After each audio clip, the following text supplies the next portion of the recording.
Hey, good morning, friends and neighbors. What do you say? It's Monday. I hope you had a great weekend. Are ready to tackle the big stories of the day here this Monday, October 28th. It's the Bill Press Show coming to you live from our nation's capital and booming out to you all across this great land of ours on Free Speech TV and, of course, on TawkrTV, which you get to by youtube.com/TawkrTV if you want to video stream the show. Good to have you with us. And we got a lot of news to talk about this morning. Two big stories. One of them is that the White House is still in hot water with Germany over reports that NSA has not only been spying on the phone calls of average German citizens, it's been spying on Chancellor Angela Merkel's private cell phone. That practice apparently started back in 2002 when she was still leader of the opposition party, continued when she was elected chancellor, and as reported over the weekend, President Obama was informed of this practice in 2010 and did nothing to stop it. Meanwhile, the White House says, well, yeah, we spy, but we also share. In other news, the administration now saying they will have problems with the website for the health exchanges fixed. They'll have those problems fixed by December 1, and if people are unable to sign up because of problems with the website, they will not be penalized. And in the sports world, the Red Sox tied it up with the Cardinals. It is now 2 games each, the third game in St. Louis before they head back to Boston. The Red Sox, of course, losing Saturday night by a lousy technical call. All of that and more coming up here on the Bill Press Show. Give us a call at 866-55-PRESS. Happy Monday. This is the Bill Press Show.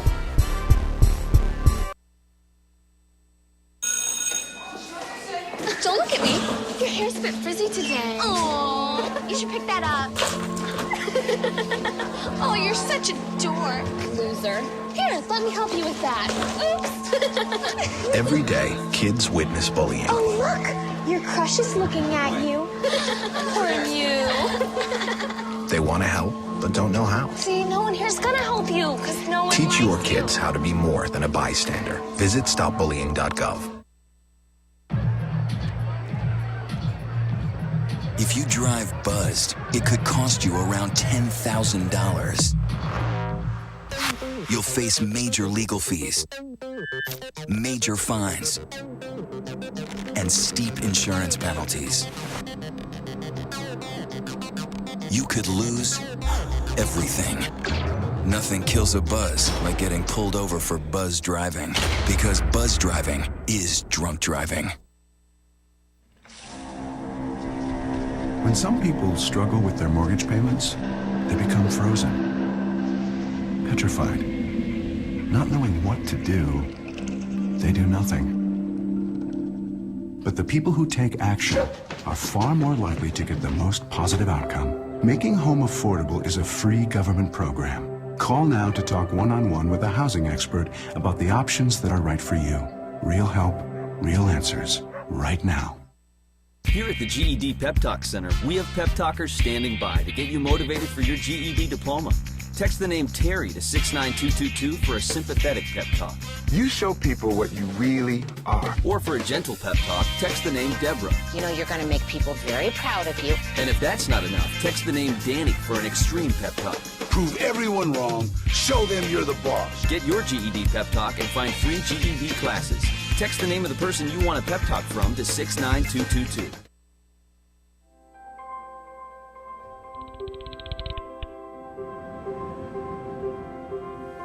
Did you see the world differently?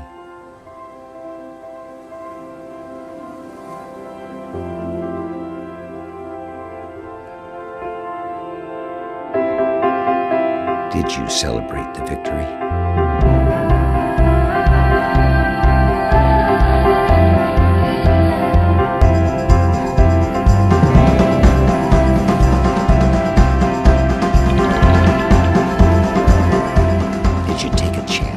So today, I state clearly and with conviction America's commitment to seek the peace and security of a world without nuclear weapons. Did you stand up against our greatest threat?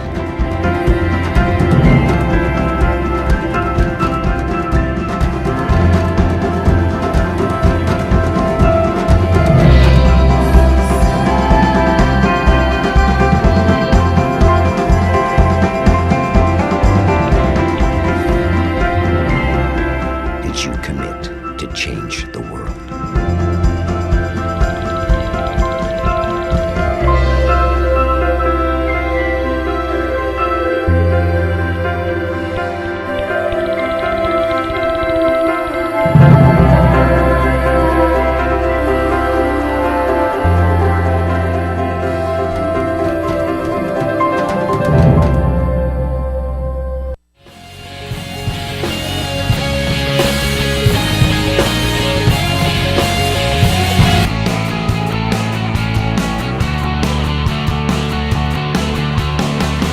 Broadcasting around the nation, on your radio, on your TV, and online.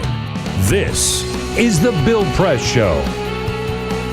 Well, there are reports that yet another country is going to discover today that we've been spying on them too. NSA, out of control. Hey, good morning, everybody.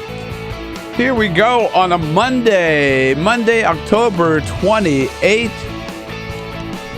Coming to you live from our nation's capital. Hope you had a great weekend.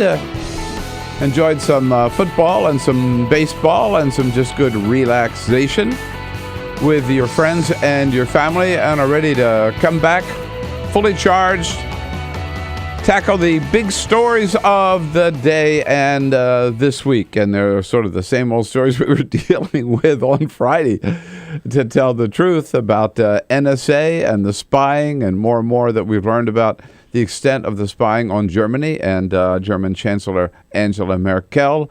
The administration kind of getting its act together on the Health Exchange's website, and they've got a target now, and they've got people in charge, and they say they're going to have it fixed by December 1.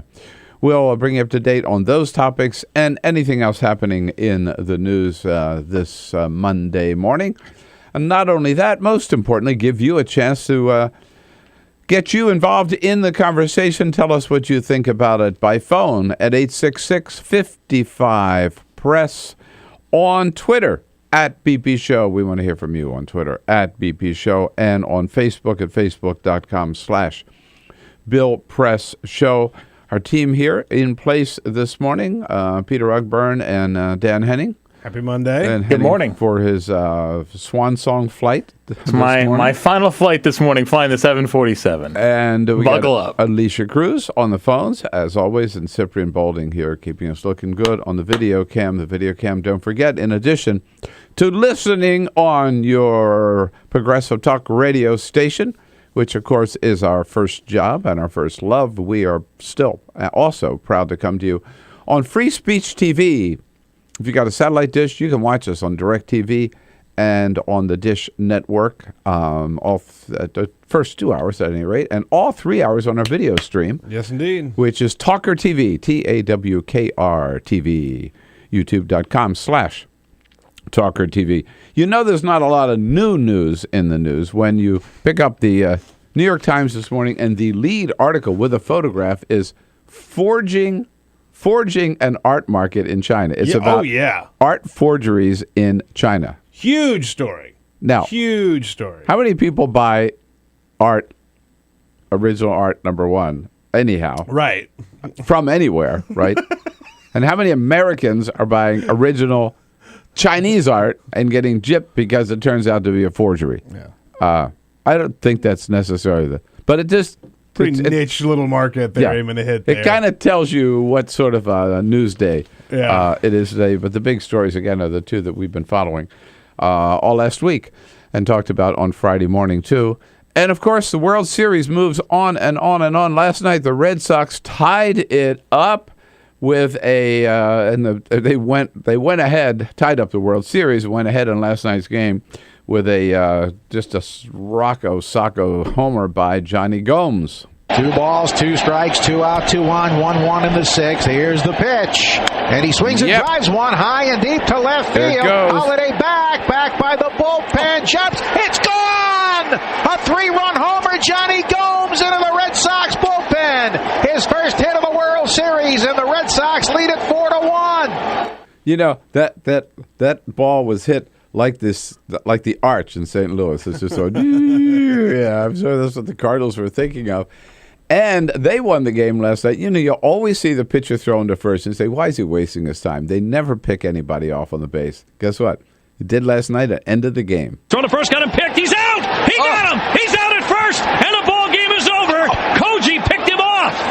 He picks off Wong, and the World Series is tied as the Red Sox take Game 4 with no obstructions.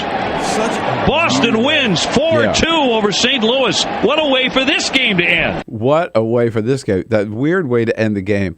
But the weirdest way was Saturday night's game. I'm sorry. That was a bad call. I know the Red Sox have said the umpire made the right call. No. I know more about baseball than an umpire does. That was a bad call. That third baseman was not obstructing the path of that Cardinals runner, whoever he was. He was just clumsy. He just tripped. You know, he should have just jumped over the guy. No, I mean the runner was not safe at home. There's no doubt about it. No, the runner was not safe at home. Yeah. No. And the third baseman fell down trying to get the catch. He was not trying to stop. I don't know. I'm not sure if I'm with you on that one. Come on. Here's what I would say. That's a man's game. I hate the fact that they lost a World Series game was lost on a call like that. A technicality. Yeah. It's a BS technicality, I think. Yeah, it's just that, hey, you know, stuff happens, man. You know. Well, your second career as an umpire, you could correct this problem. You could correct this problem. I could do a better job than half of those guys. I'll tell you that. All right, here we go. 12 minutes after the hour, we got a whole passel of people coming in from every news outlet there is in Washington, D.C., I think, covering the Capitol. Politico, National Journal, Atlantic, Huffington Post, and the Center for American Progress will all have their best and brightest here in studio with us. To bring you up to date on the news. And yes, get ready for another shooter drop today on NSA.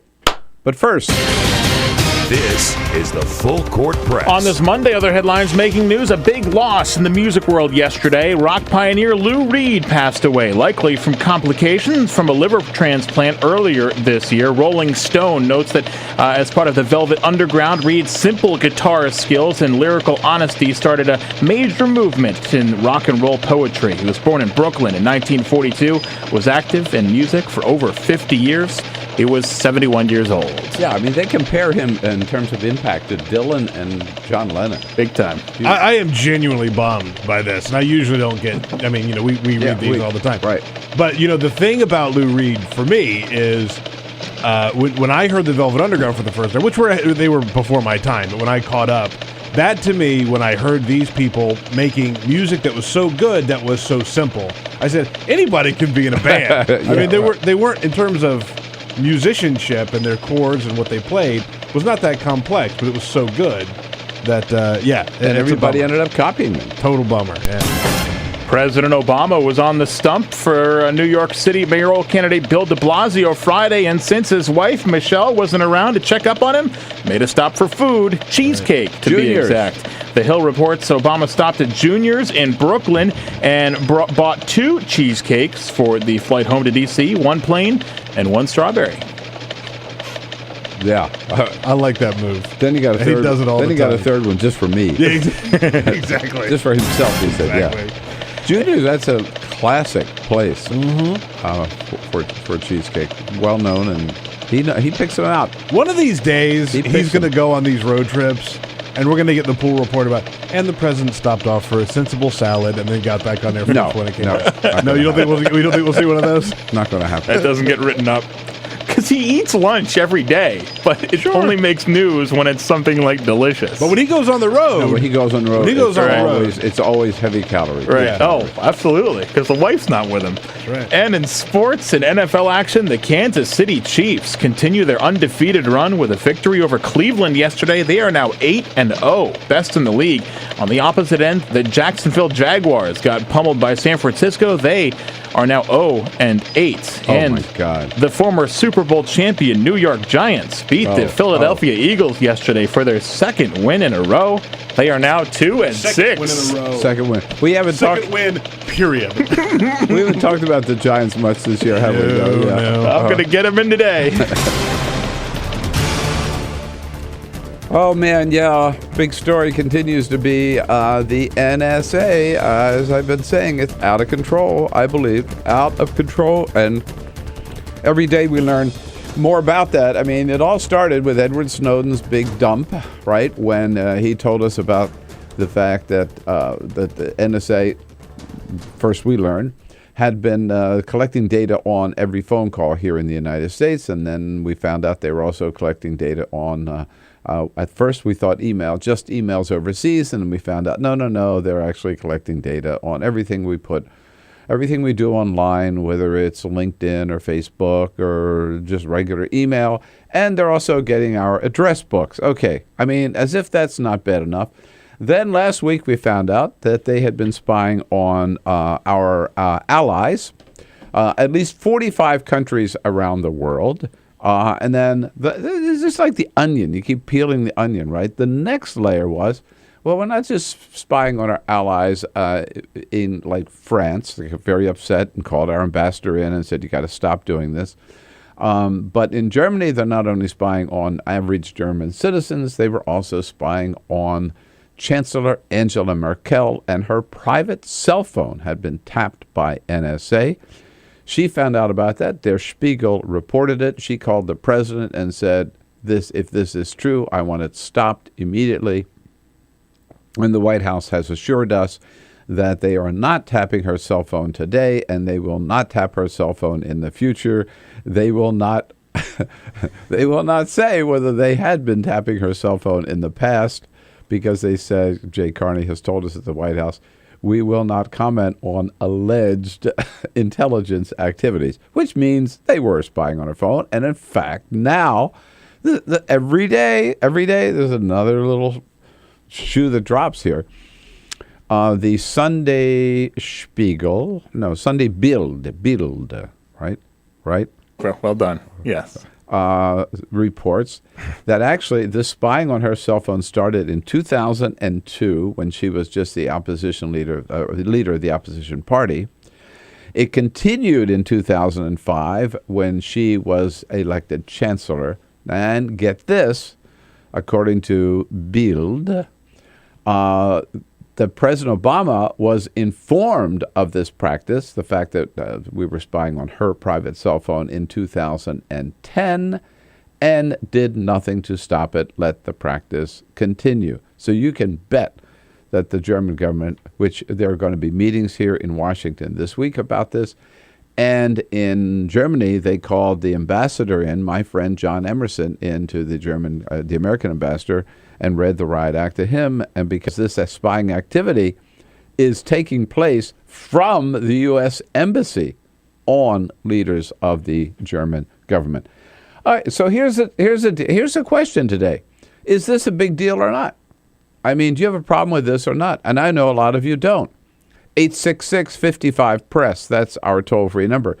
Peter King, for example, Republican, coming to the defense of President Obama. He said yesterday on Meet the Press, I think the president should stop apologizing, stop being defensive. The reality is the NSA has saved thousands of lives, not just in the United States, but also in France and Germany and throughout Europe. And, the French, if someone wants to talk, I mean, the fact is they've carried out spying operations against the United States, both the government and industry. As far as Germany, that's where the Hamburg plot began, which led to 9/11. They've had dealings with Iran and Iraq, North Korea, the French and the Germans and other European countries. And we're not doing this for the fun of it. This is to gather valuable intelligence, which helps not just us, but also helps the Europeans. So, I hear that, and Dick Cheney, we'll hear him a little bit later. He came to the president's defense as well, because this started under George W. Bush, right, back in 2002. So I know a lot of you say, well, everybody spies on everybody, so this is no big deal. No, I disagree. I think it is a big deal. Look, I know we spy on everybody and we share information. There's a lot of terrorist activity going on in Germany and in France and in other countries. And when we hear that, we share that with the friendly countries where this activity is taking place. But I think that spying on the private cell phone of a world leader, especially someone who is such a close ally and a helpful ally to the United States, is over the line and really causes trouble that we should not have to deal with. I mean, just think about it if it were the reverse. What have we learned that Germany or France or Israel, you name it, had been tapping the private cell phone of Barack Obama? We'd be pissed off. We'd be up in arms. We would be, even if it were the cell phone of George W. Bush. I mean, there ought to be, there's some limits or some bounds, it seems to be, to NSA. And I wish the president, I think what he should have done is just say, hey, Angela, my bad. I'm sorry. We should not have done that. Should not have done that. We made a mistake. And clearly we know you're not talking to terrorist organizations, so we're not going to tap your private cell phone. There are some limits, it seems to be, to NSA. This White House refuses to put any limits on the spying activity of the NSA. I think this is time for American people to say enough is enough. 866-55-PRESS. It's an embarrassment. I think we did wrong. How about you? Let's talk about it this Monday morning on The Bill Press Show. This is The Bill Press Show.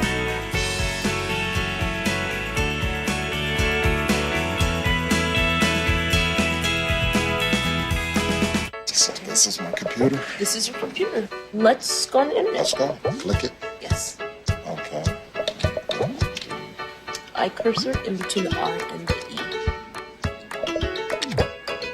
Pressing dot, I want you to just push the period. She's gonna love me all over again. That's it. Jamaica, here you go. Here we go. Good job. Thank you. Thank you. And I did it by myself. Feel smarter. So, I'm kind of new here, but I've noticed a trend. My human does this funny thing where she goes around and gets all my toys, and then she hides them in that basket by the door.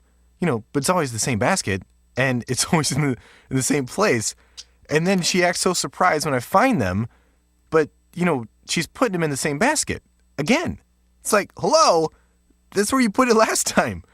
You were the worst at hide and go seek.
Same time next week? Well, of course. Put away a few bucks, feel like $1 million. For free tips to help you save, go to Feed the Pig.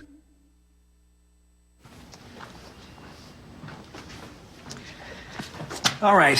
I know this isn't any fun to talk about, but we should. Okay. So who's going to do what? I'll pack the dead batteries. Great. I'll only put what I don't need into a duffel bag. Perfect. That's totally unhelpful. No problem. Meanwhile, I will try to comfort everyone by speaking in a calm voice. And I'll try to get the generator going without any gas. Oh, let's not forget the cell phones, which probably won't work. Right. And who is going to handle supplies? I can forget to do a list for us. Thanks, pal. Well, I think we couldn't be any less prepared. I'm proud of you guys. Talk to your kids about who to call, where to meet, what to pack. Visit ready.gov/kids for tips and information. Hey, thanks for stopping by. You know, I followed your character since the first episode. I'm a big fan. Big fan. Thank you. And listen, your storyline, it makes for incredible TV drama. Thing is, your drug use is very adult content. Too adult for the kids. So I'm gonna have to block you. Oh, man. Yeah. Well, have a good one.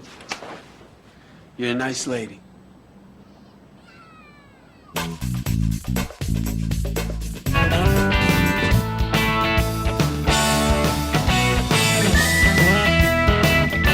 It's nothing new, without talking about specific details, which I'm not, or specific targets. It's something that we've been involved in for a long time. This is the Bill Press Show. All right. Well, when Dick Cheney says it's okay, that really causes me to think twice about this whole NSA operation. Because according to the... by the way, the reports from the German newspapers all come from the Edward Snowden release, all the stuff that people are still pouring through, all the stuff that Edward Snowden released, and we keep finding out more stuff. That's where this is coming from. And so far, to my knowledge at least, and I've been covering this pretty closely, not one thing that Edward Snowden released has been proven to be false. Right? Yeah, including this stuff. Yeah. So this program started in 2002, again, according to the reports in Snowden's documents, and that was under the time of George Bush and Dick Cheney, so of course Cheney defends it. Peter. We're at BP Show on Twitter, at BP Show. You should follow us there, follow along, join the conversation. And a lot of people saying the same thing there this morning. NC Nomad says, it's totally naive to think Germany and others aren't spying on the United States. Rob T. Are they spying on Barack Obama's cell phone, BlackBerry? Yeah, cell phone, whatever? That's the question. Rob Teed says, it's no big deal. Spying is a two-way street. However, Ned Champlain says, NSA has been given absolute power, and absolute power corrupts absolutely. I'm telling you, Americans, we have to be more concerned about and protective of our right of privacy. And the fact that we know that NSA is, even with us, forget Angela Merkel, monitoring all of our phone calls, still people are not upset about that. And it's still going on because the Americans just accept it. We should not just accept that. Stand up for the Constitution. Jim in Gary, Indiana. Hey, Jim. I don't accept it. You know, the United Stasi of America can thank the East Germans for learning how to do it. You know, the fact of the matter is thanks to the NSA, we're back in the USSR.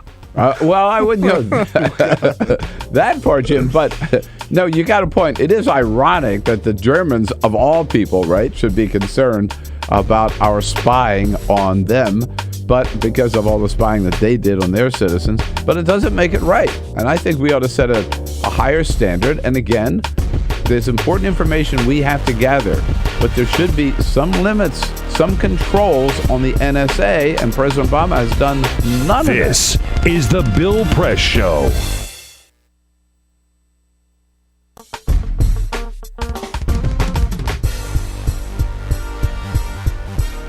Hey, friends, thanks so much for watching here on Free Speech TV and on TawkrTV.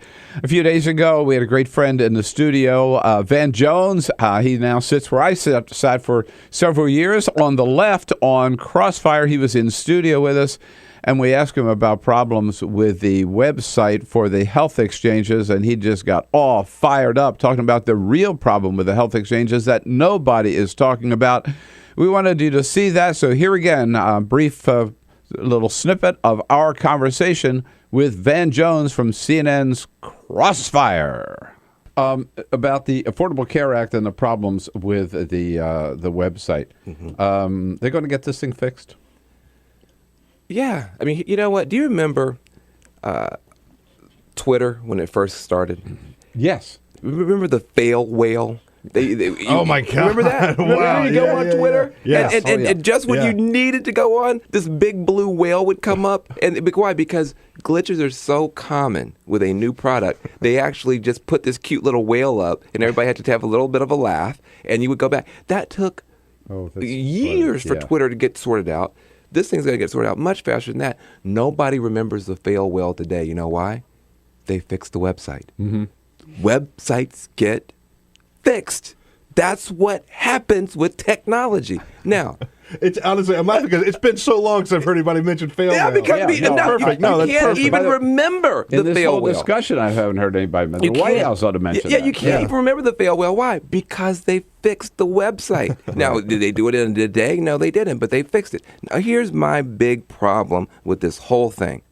This is a complete and utter ridiculous distraction from the real threat to this health care bill, which is these Republican governors sitting out there choking off the money for poor people to see a doctor. Mm-hmm. These Republican governors. Now, listen, I got a lot of friends who are Republicans. I got relatives who are Republicans. Every one of them is just appalled by the fact that you got Republican governors who, for political reasons, won't do what Kasich did in Ohio and say, I care more about my poor people in my state than I hate this president. I'm going to do the right thing. That is a despicable attack. It's an immoral attack on poor people. This is not a joke. These people need to be able to see doctors, and we're sitting up here talking about a daggum website. No, what about the moral failure? Not the technological failure. We need a moral surge as well as a technology surge. This is terrible in America. You're the right man in the right place, and we thank you for coming in this morning. Well, don't get me started about this.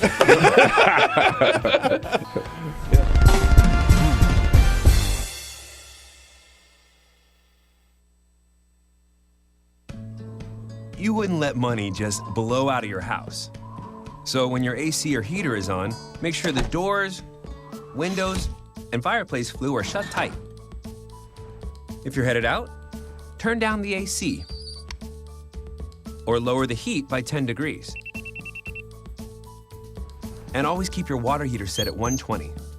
A little bit of common sense goes a long way. Get more great tips at energysaver.gov. So, I'm kind of new here, but I've noticed a trend. My human does this funny thing where she goes around and gets all my toys, and then she hides them in that basket by the door. You know, but it's always the same basket, and it's always in the same place. And then she acts so surprised when I find them, but, you know, she's putting them in the same basket. Again. It's like, hello?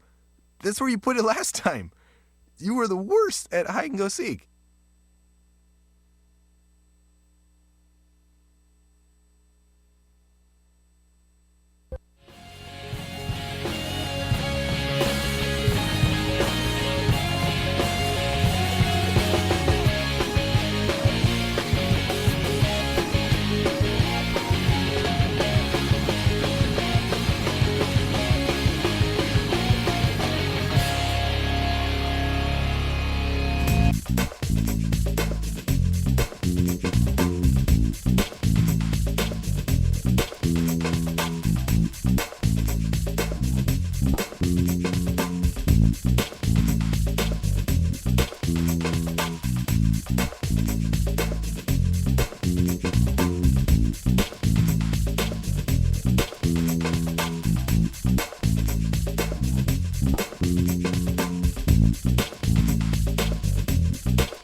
Here we go, 34 minutes now after the hour. It's Monday, October 28. Another topic we want to move into here. But first, some more comments on this spying. NSA, they're spying not only on friendly countries. And by the way, we're supposed to find out, according to Glenn Greenwald, who first broke the story about Edward Snowden when he was still with The Guardian, we're supposed to find out today about yet another country whose leaders we've been spying on. For now, it's Germany. Angela Merkel, allegedly, we learned, if you're just joining us, started in 2002 when she was in the opposition party, continued 2005 when she was elected chancellor.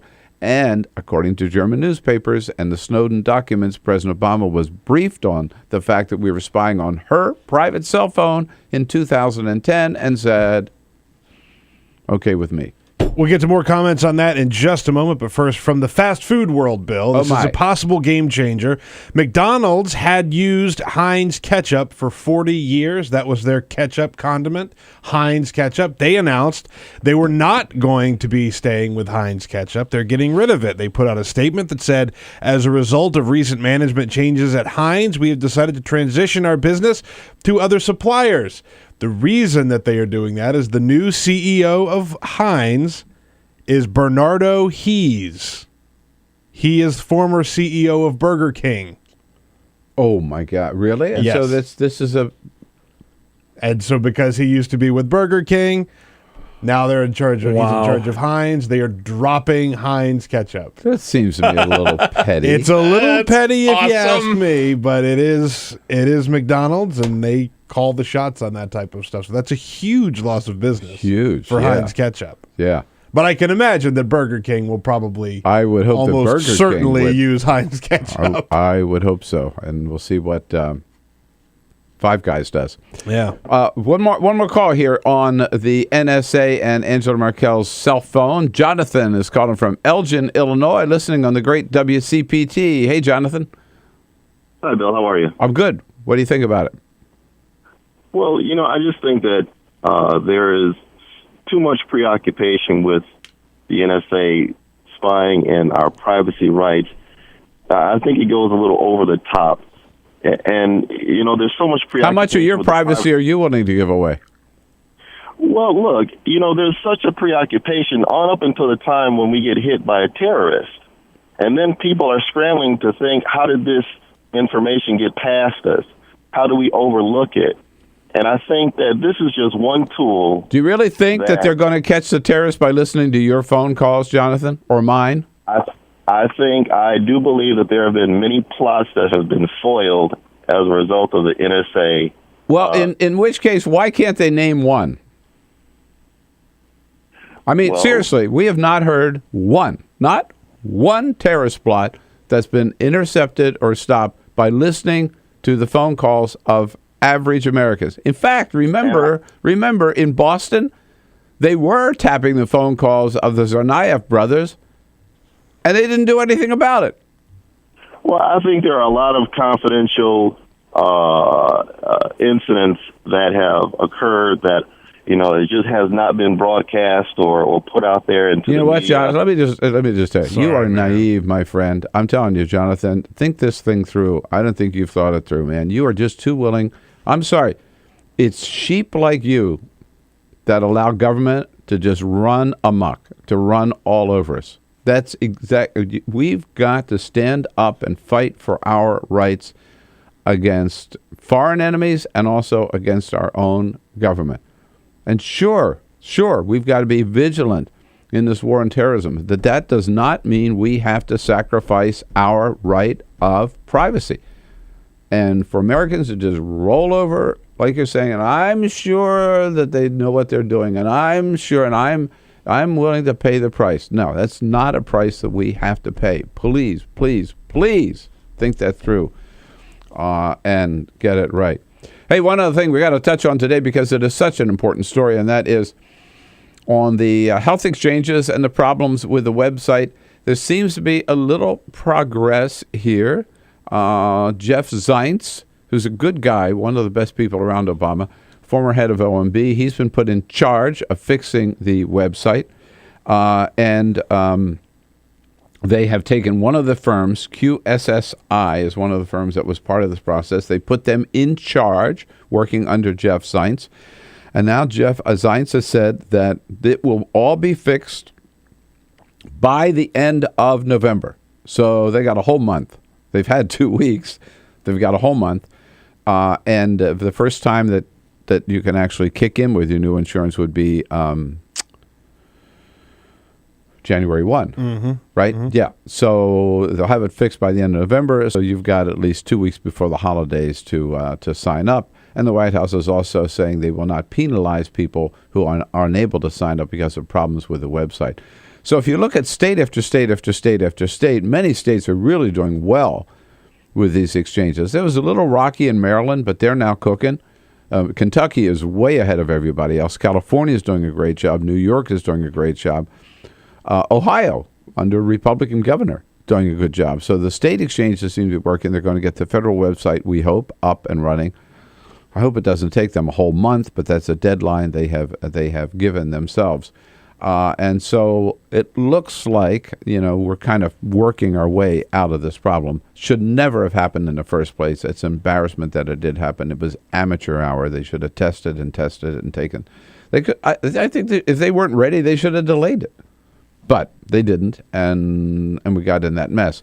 Saturday Night Live. Mm-hmm. I was going to say, in case you missed it, if you want to check out TawkrTV, youtube.com/TawkrTV, yes, TWKR, our hit with Van Jones on Friday, where he brought up a very, very good point. With Twitter, when it started, had its fair share of problems. He mentioned the fail whale, that there would be too many people tweeting at one point. And so the whale would come up. An image of a whale would come up. I forgot all about that. And you never hear about that anymore because Twitter is now a total force where it can handle this type of stuff. You don't see the fail whale anymore.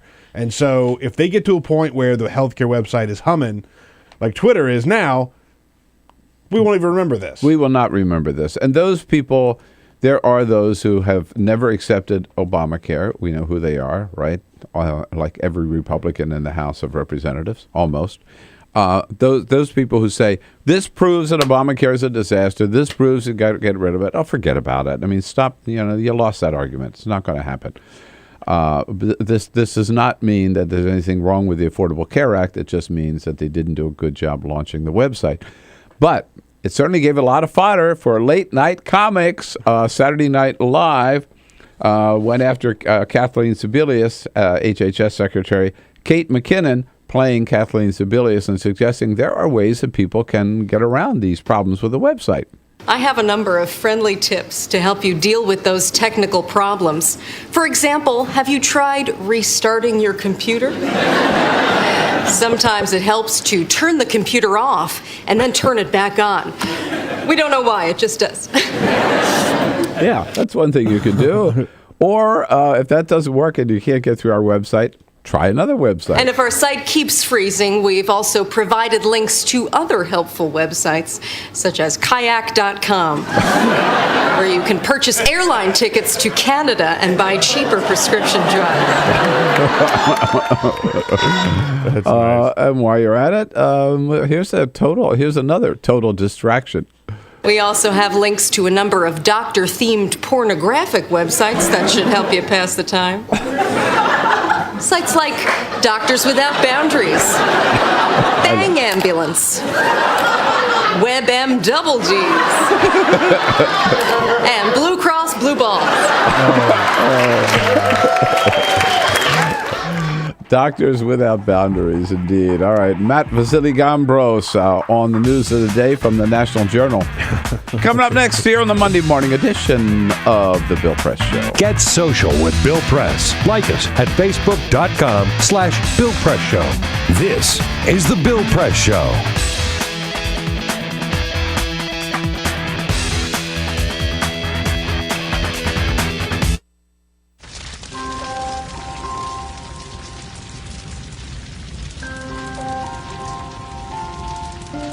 A single ember that escapes from a wildfire can travel more than a mile.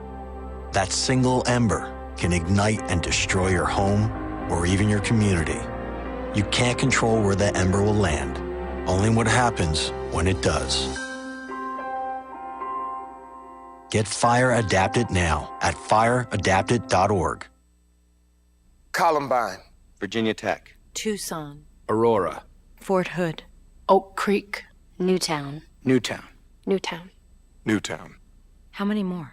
How many more? How many more colleges? How many more classrooms? How many more movie theaters? How many more houses of faith? How many more shopping malls? How many more street corners? How many more? How many more? Enough. Enough. Enough. Enough. Demand a plan. Right now. As a mom. As a dad, as a friend, as a husband, As a wife. As an American. As an American. As an American. As a human being. For the children of Sandy Hook. Demand a plan. No more lists of names. It's not too soon. It's too late. Now is the time. Before we all know someone who loved someone on that list. No more lists. No more. Who they might have been. No more. If we had just done something yesterday. It's time. We can do better than this. We can do better than this. It's time. It's time. It's time for our leaders to act. Demand a plan. Right now. Right now. You! Demand it! Enough. Enough. Enough. Enough.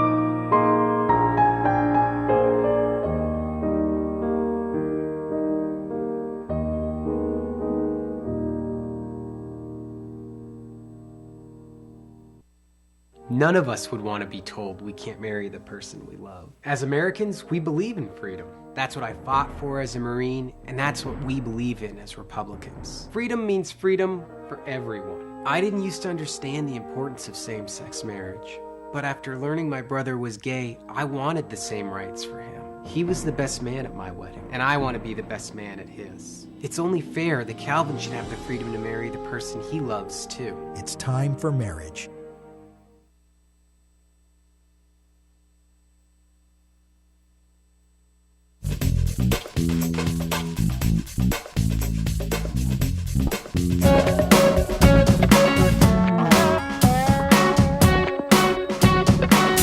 Seen on Free Speech TV and online on TawkrTV. This is the Bill Press Show.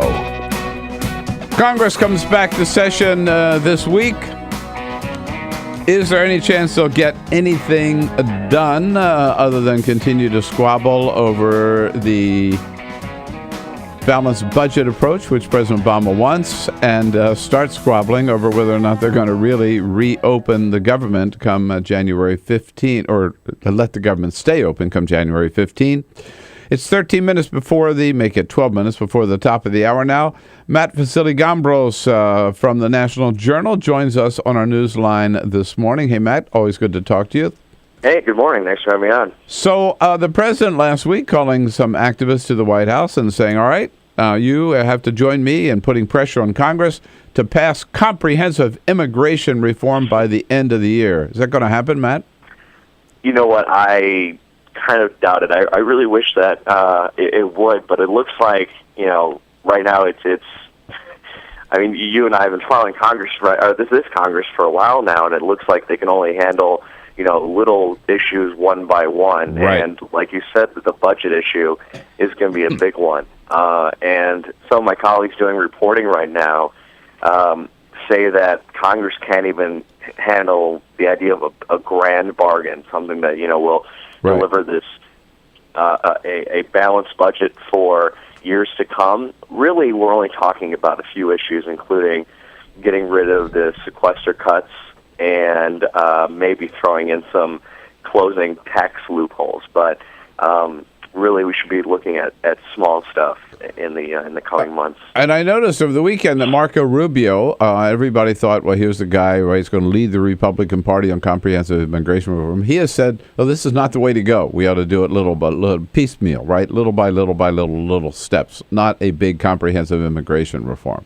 Yeah, and I think that's a reaction to, I think Marco Rubio saw that after he came out in favor of some sort of big immigration bill. Yeah, he was part of that, was a Gang of 8, wasn't it, that put it together? But a lot of folks on the right turned on him after he came out on this. And, Republicans have a very, they have a way of turning on their own, and they really stuck it to him after he came out in favor of some sort of comprehensive immigration bill. A lot of conservative commentators said that, he's in favor of amnesty, and for someone who, is probably going to run for president in a couple of years, he kind of saw the warning signs and is now backing off. Well, he was certainly outflanked on the right on this issue, as a couple of others, by Ted Cruz.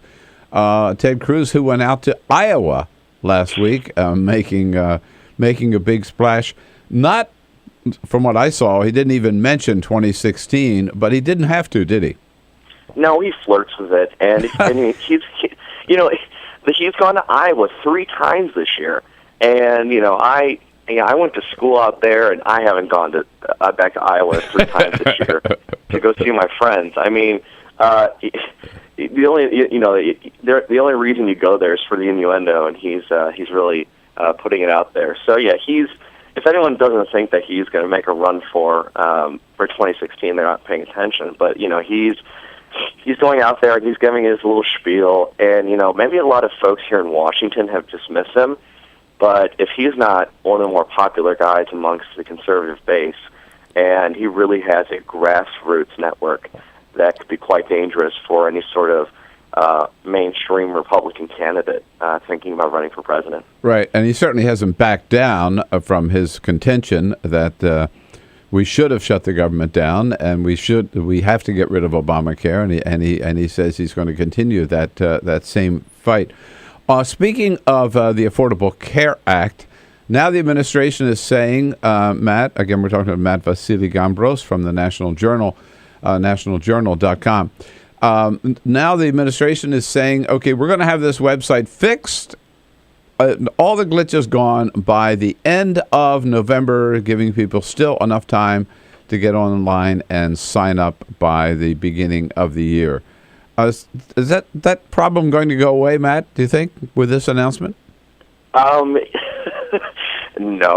It's really, this is really tough. I mean, even some Democrats. I saw that Joe Manchin, the Democrat from West Virginia, and Shaheen, right, the Democrat from New Hampshire, they're talking about delaying the open enrollment period beyond March 31st. Basically, I don't think they're turning on the administration. They're just saying that we want to give people a little more time, right, to sign up, that they didn't have that time. Now the problem is, though, and I was watching the Sunday shows, is that this issue is so complicated. The idea of the open enrollment period versus the individual mandate. I mean, Manchin called it the individual mandate, which is not bad.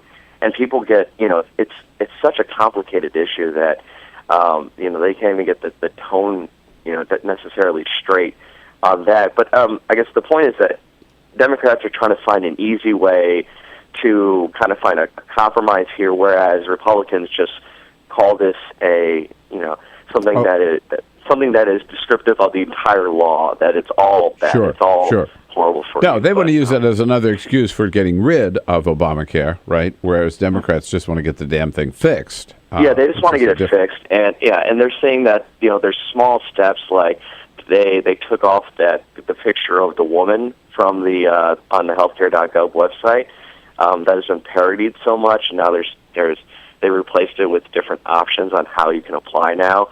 So they're making small fixes, and then Verizon, who holds the data center for the website, crashed over the weekend.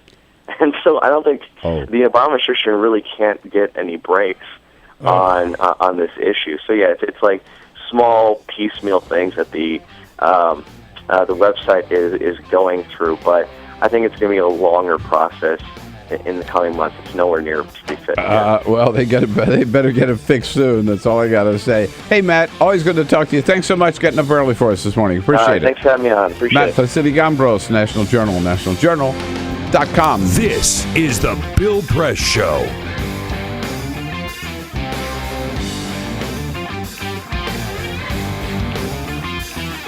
So this is my computer. This is your computer. Let's go on the internet. Let's go. Click it. Yes.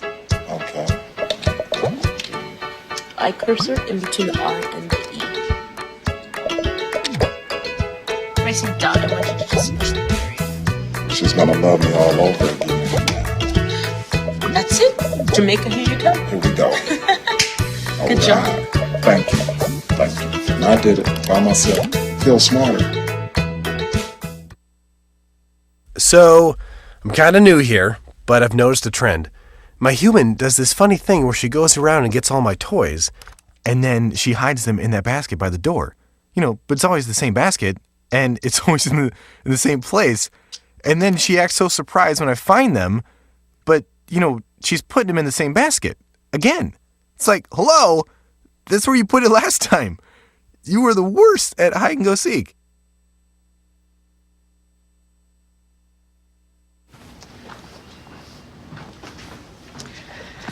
All right. I know this isn't any fun to talk about, but we should. Okay. So who's going to do what? I'll pack the dead batteries. Great. I'll only put what I don't need into a duffel bag. Perfect. That's totally unhelpful. No problem. Meanwhile, I will try to comfort everyone by speaking in a calm voice. And I'll try to get the generator going without any gas. Oh, let's not forget the cell phones, which probably won't work. Right. And who is going to handle supplies? I can forget to do a list for us. Thanks, pal.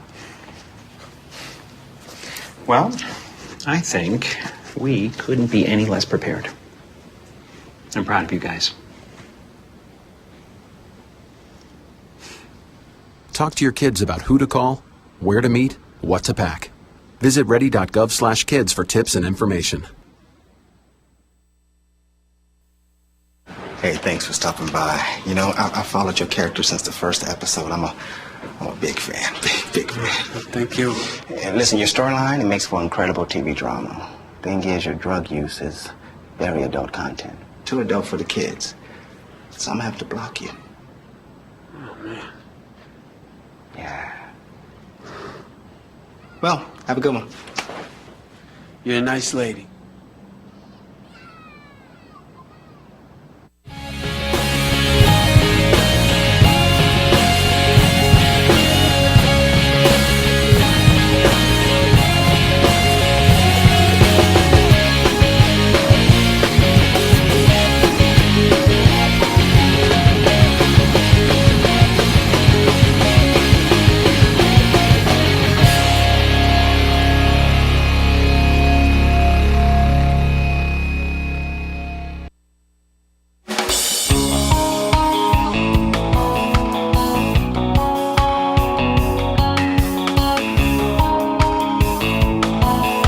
This is the Bill Press Show.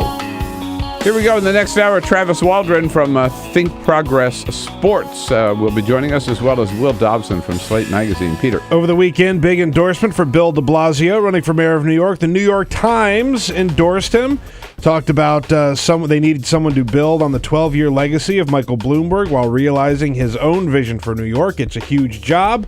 Never mind the revolution. Luckily, Mr. de Blasio is up for it. That's how they write it in the New York Times. So he is so far up for it. The New York Times also reporting this morning he is 45 points ahead of his challenger. 45 points ahead. I think Bill de Blasio is the next mayor of New York. I'm going to go out on a limb here. This is the Bill Press Show.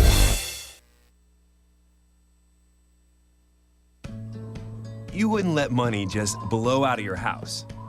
So when your AC or heater is on, make sure the doors, windows, and fireplace flue are shut tight. If you're headed out, turn down the AC. or lower the heat by 10 degrees. And always keep your water heater set at 120. A little bit of common sense goes a long way. Get more great tips at energysaver.gov. So, I'm kind of new here, but I've noticed a trend. My human does this funny thing where she goes around and gets all my toys, and then she hides them in that basket by the door. But it's always the same basket, and it's always in the same place. And then she acts so surprised when I find them, but, she's putting them in the same basket. Again. It's like, hello? That's where you put it last time. You were the worst at hide and go seek.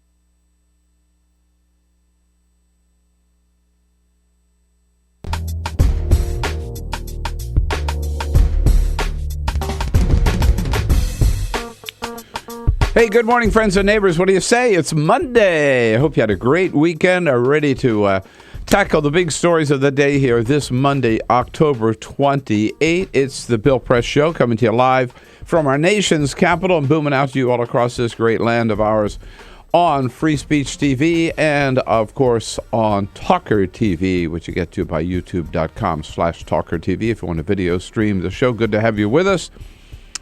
And we got a lot of news to talk about this morning. Two big stories.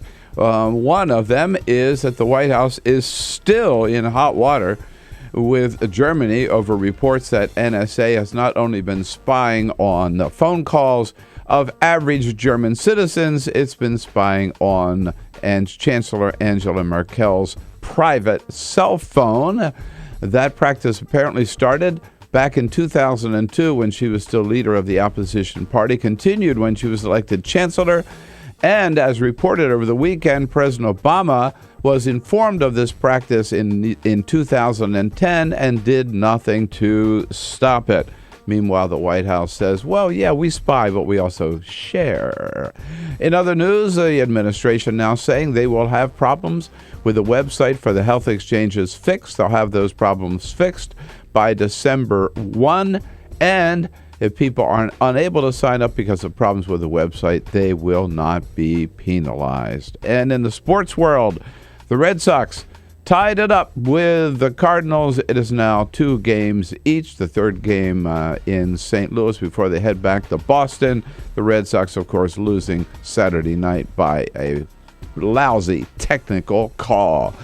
All of that and more coming up here on the Bill Press Show. Give us a call at 866-55-PRESS. Happy Monday. This is the Bill Press Show.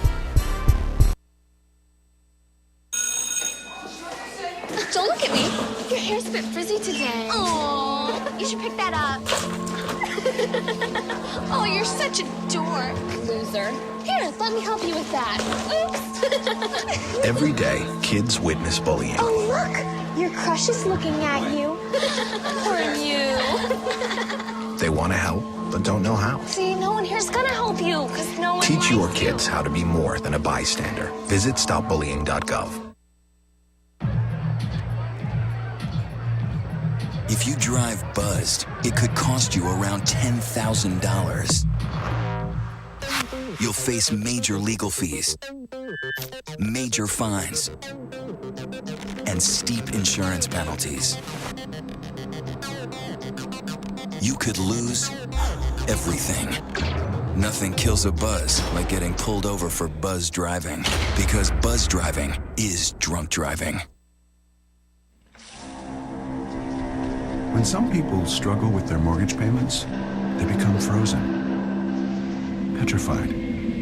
Not knowing what to do, they do nothing. But the people who take action are far more likely to get the most positive outcome. Making home affordable is a free government program. Call now to talk one-on-one with a housing expert about the options that are right for you. Real help, real answers, right now.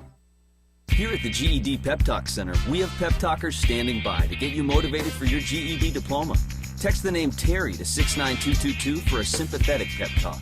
You show people what you really are. Or for a gentle pep talk, text the name Deborah. You know you're going to make people very proud of you. And if that's not enough, text the name Danny for an extreme pep talk. Prove everyone wrong. Show them you're the boss. Get your GED pep talk and find free GED classes. Text the name of the person you want a pep talk from to 69222.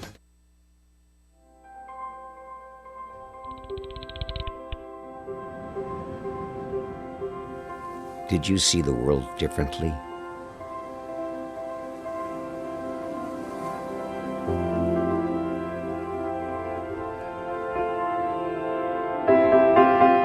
Did you celebrate the victory?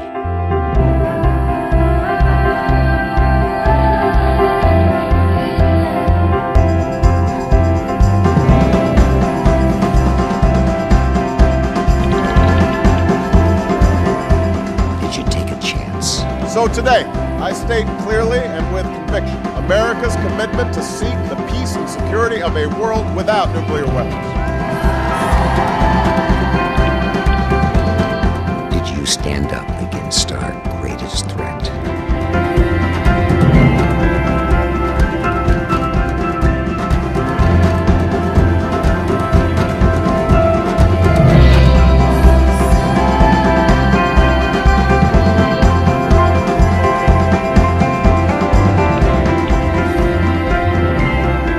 Did you commit to change the world?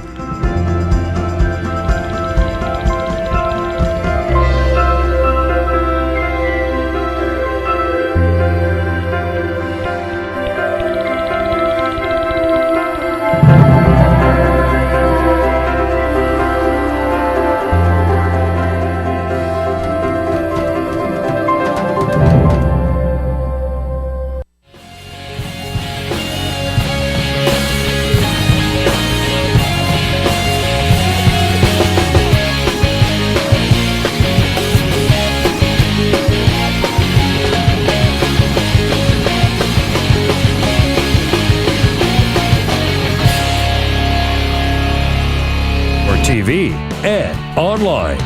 This is the Bill Press Show.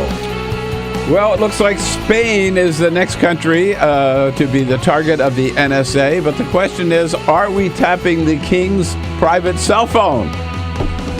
We'll probably find that out later today. Good morning, everybody. What do you say? Monday, October 28th. Here we go, the Bill Press Show.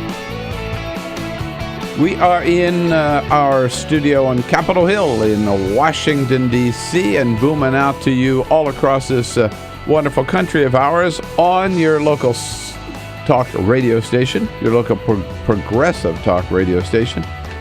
We're also coming to you live on Free Speech TV. If you got a satellite dish, we're on the Dish Network or on Direct TV. And those of you who prefer to watch on your computer and video stream the show, we got that set up for you too at TawkrTV, a whole new program, just a month or so old. We are the launch of TawkrTV in terms of morning radio, and you get there by going to youtube.com/TawkrTV. Thanks for joining us this Monday morning and joining Team Press here. Peter Ogburn and Dan Henning. Hello, guys. Hey. Good morning. With Alicia Cruz here on the phones, Cyprian Bolding on the video cam, keeping us looking good on Free Speech TV and on Talker TV as well. This is Dan's final day, final ride. He's moving off to greener pastures, he thinks. Yeah. So I'm going to be the Kmart PA announcer. That's it. I thought it was when Walmart greeter. When he came up and told us that the adult movie theater in Washington needed a new janitor, that this was a step up for him. I said, you know what? You're the hours right. That are is a better. step up. The hours are certainly the hours are better. It's late night instead of early morning. Right. Exactly. Right. Yeah, exactly. Right. So there you go. And in studio with us to talk sports, because we are all around international.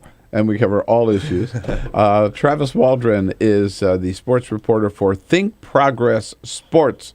Travis, always good to see you. You too. Thanks for having me. All right. It's been exciting times. Been some good football, good baseball to talk about. Yep. Big weekend, man. It was a big weekend. A lot of good games. And a big, huge loss for the music world over the weekend. Lou Reed, dead yesterday at the age of 71. A real legend in the world of pop and rock and roll. It was Rolling Stone were the first ones to break the news. Anthony DeCurtis from Rolling Stone talking about the contribution of Lou Reed. He essentially invented a form of rock and roll. He invented alternative rock and underground rock, and every single band that came after him and went that route from Iggy Pop to David Bowie to REM to U2, all were profoundly influenced by Lou Reed. So he was an artist of just incalculable significance.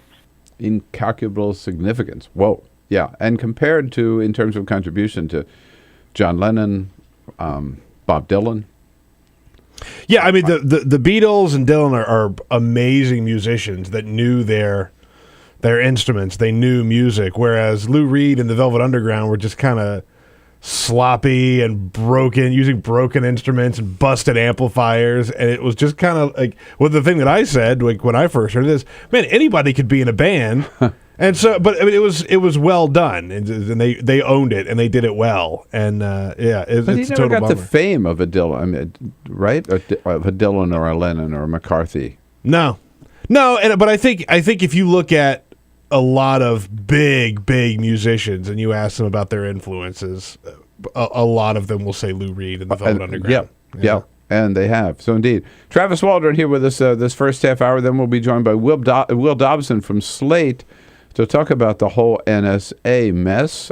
In the next hour, Angela Kelley from the Center for American Progress on immigration and whether we can get an immigration bill passed this year. And Seung Kim from Politico joins us to talk about what Congress would be up to when it comes back this week. So we've got a lot to cover in these next 2 hours. We'll get right to it. But first...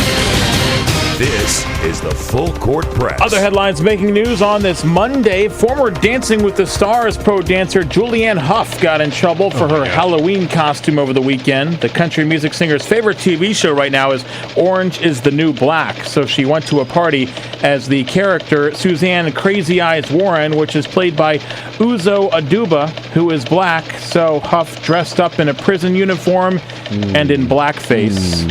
That did not go over well. She issued a mea culpa. I was waiting for that. Oh, God. Issued a mea culpa on Twitter yesterday, saying it was never her intention to be disrespectful and realizes her costume hurts and offended people and was truly sorry. How old is she? I mean, is she old enough to know better? Yeah. Never my intention. Okay. Dr. Conrad Murray gets out of prison today. He was actually already released early this morning, 2 years after his involuntary manslaughter conviction in the Michael Jackson case. ABC News reports he's getting out 2 years early for good behavior, and the very first thing on his to-do list is to fight to get his medical license back. Oh, yeah. It's been completely revoked in Texas and Let's suspended. definitely do that. Suspended in California and Nevada, so he's got some work to do, but he wants to be a doctor again. You know, to me, it's already 2 years. Doesn't seem that long. 2 years that he's been in prison. Yeah. Since that whole crazy trial. Yeah.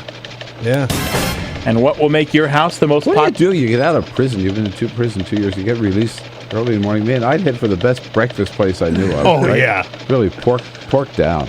But considering why... Where was this, in L.A.? In L.A., yeah. Go to the pantry, man. Really? Oh, yeah. Whoa. Considering that he went to jail for being a really bad doctor, maybe wanting to go back into medicine, you know... I don't think he went to jail for being a bad doctor. I think he went to jail because he had a crazy patient who demanded every drug he could get. Well, yeah, but he gave him. He gave it to him. Yeah. He did. I mean, let's not...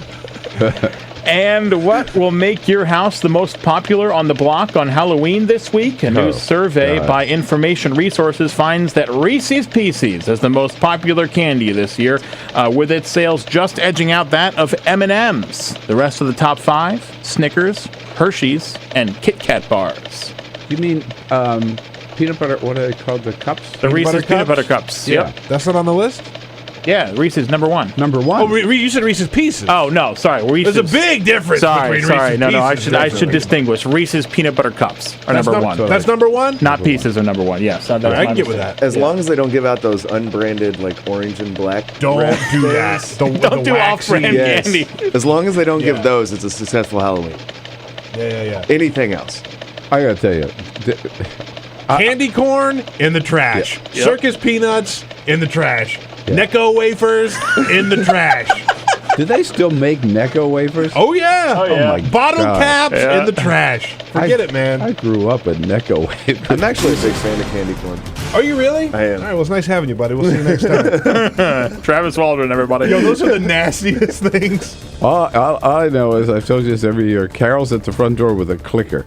She's got two hands, one with a clicker, the other giving out the candy. Click, boom, boom, boom. Last year, 133 little monsters at our door. What candy do you give out? Crap, I don't know. You don't know. No, I mean, I do. I mean, I help give it out, but it's just, you don't have just bags of candy. No specialty. So we don't even buy the candy. We get the kids, so we're out. We don't have to bother buying candy. We just go get our own now. What about kids come to your house? Screw them. We're out, man. You cheap. Well, I mean, what am I going to do? I don't want to sit around. I mean, the kids want to go out. I'm not going to sit around. Well, one parent should stay home and help the other kids. No, I want to be out there. You're taken from the neighborhood trough, and you're not contributing to it. Guilty. Why would I want to stay at home? I want to go out trick-or-treating with my kids. That is a violation. Well, then leave the wife. Yeah, that's selfish. Leave the wife at home. Well, she wants to go too. Well, you got to make choices, friend. What? Says the guy with no kids. It's 3-1 here, Peter. I think you lose this argument. All right, good. Well. Hey, Travis. So, believe it or not, Saturday night, we were Carol and I were up in at my high school reunion. Don't ask how many years. Salesianum School, great high school in Wilmington, Delaware, and we got back to our hotel, and the World Series game was on. And I get something I never do. I watched that entire, not the beginning, that long game. You tell me the way it ended that was the right call. It was the right call. Get out of here. It was the right call. It was not the right call. It was definitely the right call. That guy, the third baseman, whatever his name was not trying to block the runner. It doesn't matter. He doesn't have to be trying to. If it doesn't matter. No, if he blocks him, if he's in the way, he's in the way. And he was no longer making a play on the ball. If you actually look at the rule in the rule book, this is like textbook. The rule says, there's a comment on the rule that says if a guy dives after a ball and the ball has gone past and he is still laying on the ground, he is no longer considered making a play on the ball. He got in the way. It's a terrible way to end a baseball game. But what about the dumbass runner who couldn't just jump over him or something? I mean, Alan Craig has like 3 bad knees at this point. so what? He shouldn't have been playing. I mean, there was but it's and not. He was called out. I mean, he was not safe at home. He was not safe at home. But he probably would have been safe. And they gave him a World Series game based on that dumbass rule. If this call was made at second base in a regular season game, no one would even think twice about it. It was the right call.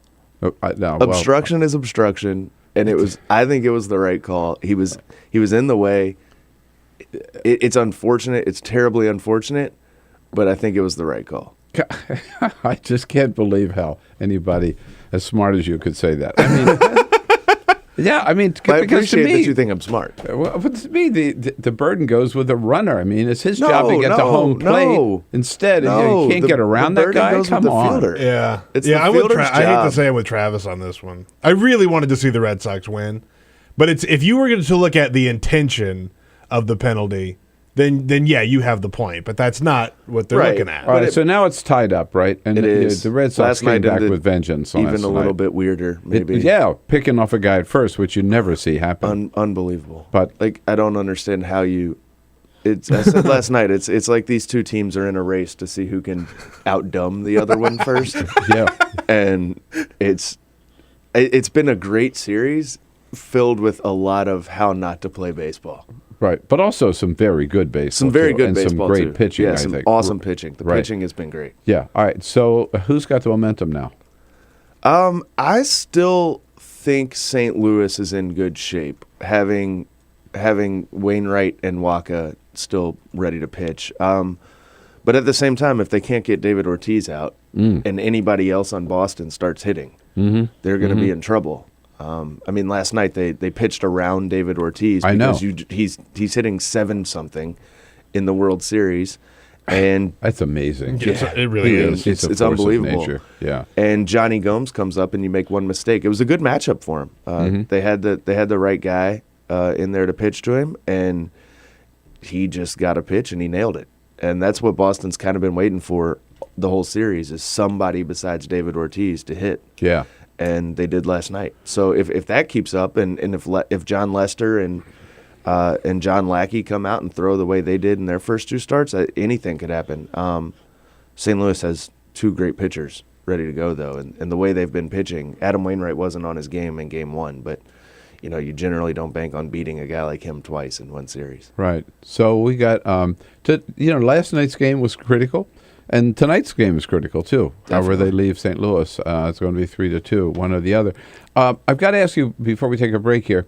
It was reported on Friday that the neighbor of Dan Snyder out in Potomac registered the trademark name Bravehearts.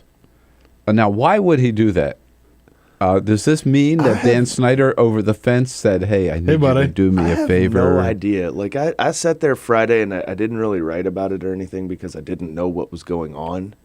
And I still don't really know. It's really weird. It's totally weird. It's like a trial balloon or like, hey, I might need this one day. Also, forget all this. Bravehearts is a terrible name. Yeah, I agree with you there. I don't like the name. Right. Like, Hail to the Bravehearts. Right. That's what I was thinking. When I heard that, I was thinking, okay, you can still keep some of the Native American imagery. It still fits in with the fight song. And that's probably why they even went in that direction, if they even went in the direction to begin with. But it's a bad name. I agree. It's terrible. That's the whole thing about this debate. It's like, let's come up with some good names, because most of the people who come up with names to replace the Redskins they're pretty terrible too. Although you have to admire PETA, who said keep the name Redskins and just change the logo to a potato. Right. Oh.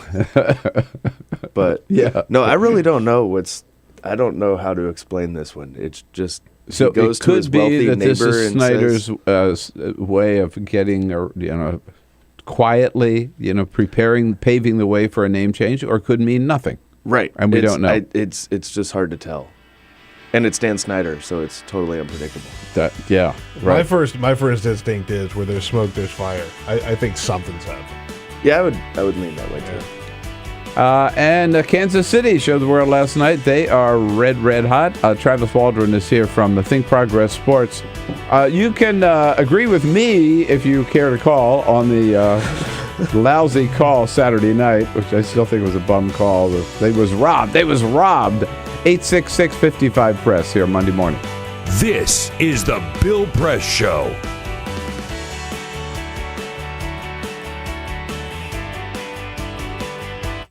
This is my computer. This is your computer. Let's go on the internet. Let's go. Click it. Yes. Okay. I cursor in between the R and the E. Pressing down, I want you to just push the area. She's gonna love me all over again. That's it. Jamaica, here you go. Here we go. Good job. Thank you. And I did it by myself. Feel smarter. So, I'm kind of new here, but I've noticed a trend. My human does this funny thing where she goes around and gets all my toys, and then she hides them in that basket by the door. But it's always the same basket, and it's always in the same place. And then she acts so surprised when I find them, but, she's putting them in the same basket. Again. It's like, hello? That's where you put it last time. You were the worst at hide and go seek.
So, same time next week? Well, of course. Put away a few bucks, feel like $1 million. For free tips to help you save, go to Feed the Pig.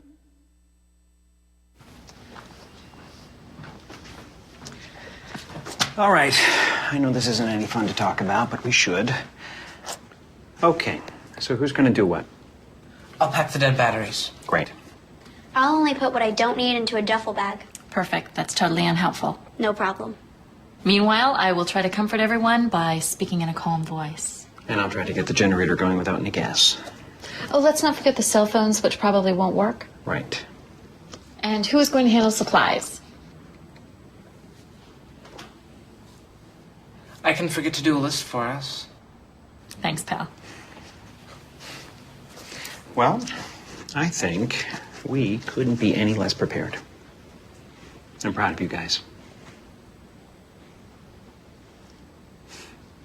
Talk to your kids about who to call, where to meet, what to pack. Visit ready.gov/kids for tips and information.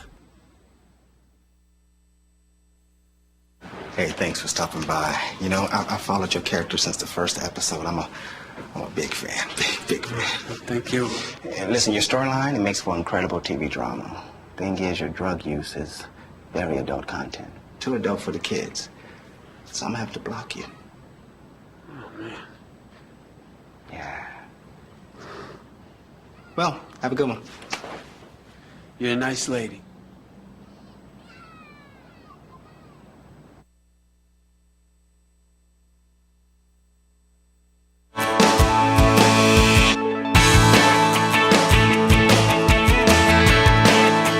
Follow us on Twitter @BP Show. This is The Bill Press Show. Here we go. It's 26 minutes after the hour. Will Dobson from Slate joins us in the next segment. Right now we're talking Sports World with Travis Waldron, reporter for Think Progress Sports. Is Igor Volsky your boss? Yeah. Is that right? Yeah. Oh, I'm telling you. Your boss comes in here every Tuesday morning. Igor's everybody's boss except for Judd. At Think Progress? Yeah, he's the managing editor. Wow. He's number 2 in charge. Is he tough to work for? No, Igor's the best. Oh, okay. It's all right. Igor's He's probably not even. And with all that sports knowledge that he has, he must be really tough on you. Definitely. That's right. Definitely. Igor loves sports. He's getting into it. I'm working on him. You're I'm trying to get him turn Igor into a sports fan. So here is the once you play big excitement. There's a lot of good football over the weekend, but not so good for the Eagles. But the Kansas City Chiefs turned it on. Here's the final call. Is it zeros? The game's over. Kansas City hangs on again. And one of the great stories in recent years of the National Football League continues. Kansas City hangs on and beats the Cleveland Browns 23-17. The Chiefs are undefeated at the halfway point of the season at 8-0. Okay. That's the most excited anybody's ever been for beating Cleveland. Yeah, right? Man. But yeah, you can't blame them. So after last year. So how's this season look overall? I mean, it's been great. I think it's amazing looking at Kansas City that Denver has probably been the most dominant team, and they're in second place in their division because of the Chiefs. Yeah. And I think the Chiefs are an interesting story. They weren't terrible last year in terms of their players. They had 6 Pro Bowlers, and they only won 2 games, which is kind of amazing. So, and Andy Reid is obviously a phenomenal coach. And that Washington team, I can never remember the name of it. It's ugly. Pretty it's ugly. But their division's so bad, they're still right in it.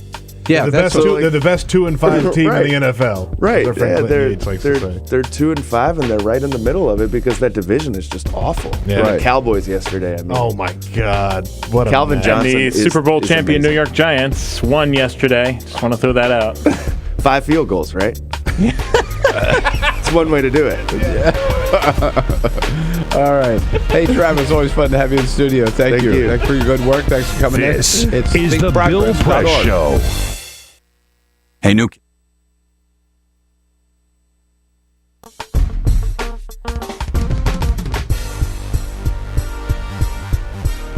Hey, friends, thanks so much for watching here on Free Speech TV and on TawkrTV. A few days ago, we had a great friend in the studio, Van Jones. He now sits where I sat for several years on the left on Crossfire. He was in studio with us, and we asked him about problems with the website for the health exchanges, and he just got all fired up talking about the real problem with the health exchanges that nobody is talking about. We wanted you to see that, so here again, a brief little snippet of our conversation with Van Jones from CNN's Crossfire about the Affordable Care Act and the problems with the website. Mm-hmm. They're going to get this thing fixed? Yeah. I mean, you know what? Do you remember Twitter when it first started? Yes. Remember the fail whale? Oh my God! Remember that? Remember you go on Twitter, Yes. and just when you needed to go on, this big blue whale would come up. And why? Because glitches are so common with a new product. They actually just put this cute little whale up, and everybody had to have a little bit of a laugh, and you would go back. That took years for Twitter to get sorted out. This thing's going to get sorted out much faster than that. Nobody remembers the fail whale today. You know why? They fixed the website. Mm-hmm. Websites get fixed. That's what happens with technology. Now, it's honestly, I'm laughing because it's been so long since I've heard anybody mention fail whale. Perfect. You can't even remember the in this fail whole whale. Discussion, I haven't heard anybody mention. The White House ought to mention that. You can't even remember the fail whale. Why? Because they fixed the website. Now, did they do it in a day? No, they didn't, but they fixed it. Now, here's my big problem with this whole thing. This is a complete and utter ridiculous distraction from the real threat to this health care bill, which is these Republican governors sitting out there choking off the money for poor people to see a doctor. Mm-hmm. These Republican governors. Now, listen, I got a lot of friends that are Republicans. I got relatives who are Republicans. Every one of them is just appalled by the fact that you got Republican governors who, for political reasons, won't do what Kasich did in Ohio and say, I care more about my poor people in my state than I hate this president. I'm going to do the right thing. That is a despicable attack. It's an immoral attack on poor people. This is not a joke. These people need to be able to see doctors, and we're sitting up here talking about a daggum website. No, what about the moral failure? Not the technological failure. We need a moral surge as well as a technology surge. This is terrible in America. You're the right man in the right place, and we thank you for coming in this morning. Well, don't get me started about this.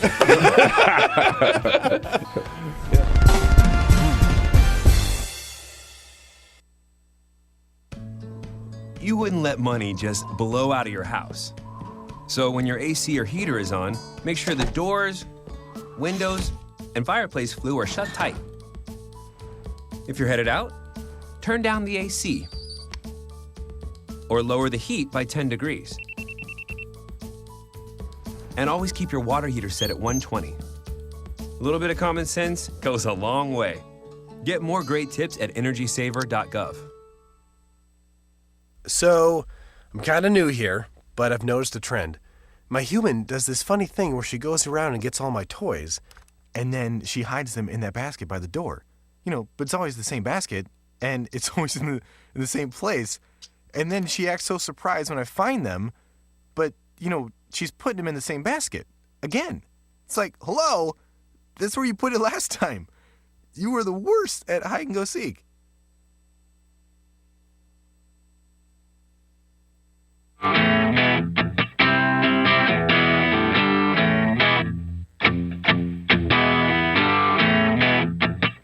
On your radio, on TV, and online.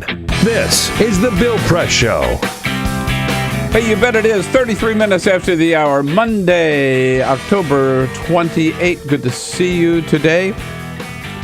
It's The Bill Press Show, coming to you live from our nation's capital and our studio right here on Capitol Hill in Washington, D.C. We're brought to you today by the American Federation of Teachers. You bet, the good men and women of the AFT under President Randy Weingarten, making a difference in America's classrooms every day, doing a great job. We salute them, thank them for their support. You can find out more about their good work at their website, aft.org. Announced this morning the latest in the NSA spying story. that Spain is the latest nation, revealed in the documents released by Edward Snowden months ago now. The Spanish media reporting today that NSA has spied on 60 million phone calls in Spain between December 10 last year and January 8th. That's in 1 month time, 60 million phone calls. Is this a big deal, we ask? Will Dobson, politics and foreign affairs editor for Slate, a good friend of the program and frequent guest. Will, good to have you back. Thank you. Good morning. So is this a big deal? Yes, it's a big deal. I mean, it's a big deal if you're a Spaniard. Yeah, right. It's a big deal if you're in Paris. It's a big deal if you're in Berlin. And now we're going to have a delegation of German officials coming to have emergency meetings with the administration this week to work on a no spy accord.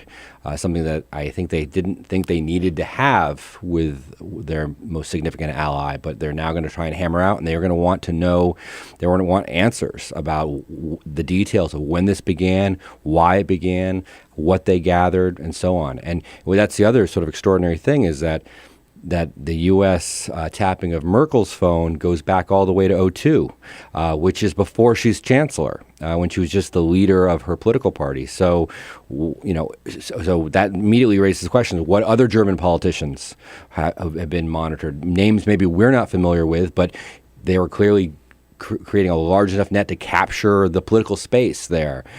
In the case of France, business leaders' phones were tapped, other political leaders. So this is a lot. And the other thing that's got to be really alarming for the administration right now is that you're already seeing it, is that there's going to be this sort of slow drumbeat of these stories coming out because other reporters in other countries right now across Europe are saying, okay, well, what's our results? We had reports over the weekend of Italy too. So this isn't going to go away, and because it's going to get new legs and new life each day. So they're all digging through these Snowden documents now to find out whether their country is involved. And we've heard numbers up to 35 different countries. 35 world leaders and programs like the one that was run out of the embassy in Berlin in up to 80 countries. So, I mean, obviously, we're not going to be limited to Europe here. I mean, our Asian allies right now are asking themselves the exact same questions. I mean, if to anyone, they could immediately recognize that if you're doing this with Merkel, then anyone's fair game. Mm-hmm.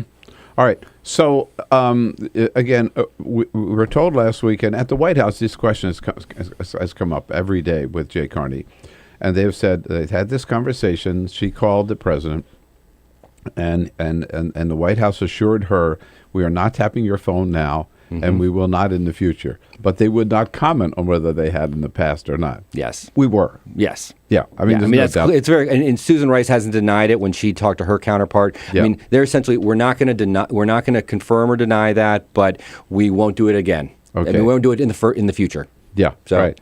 And as you said, it was reported this weekend. It started in 2002, continued when she was elected chancellor in 2005.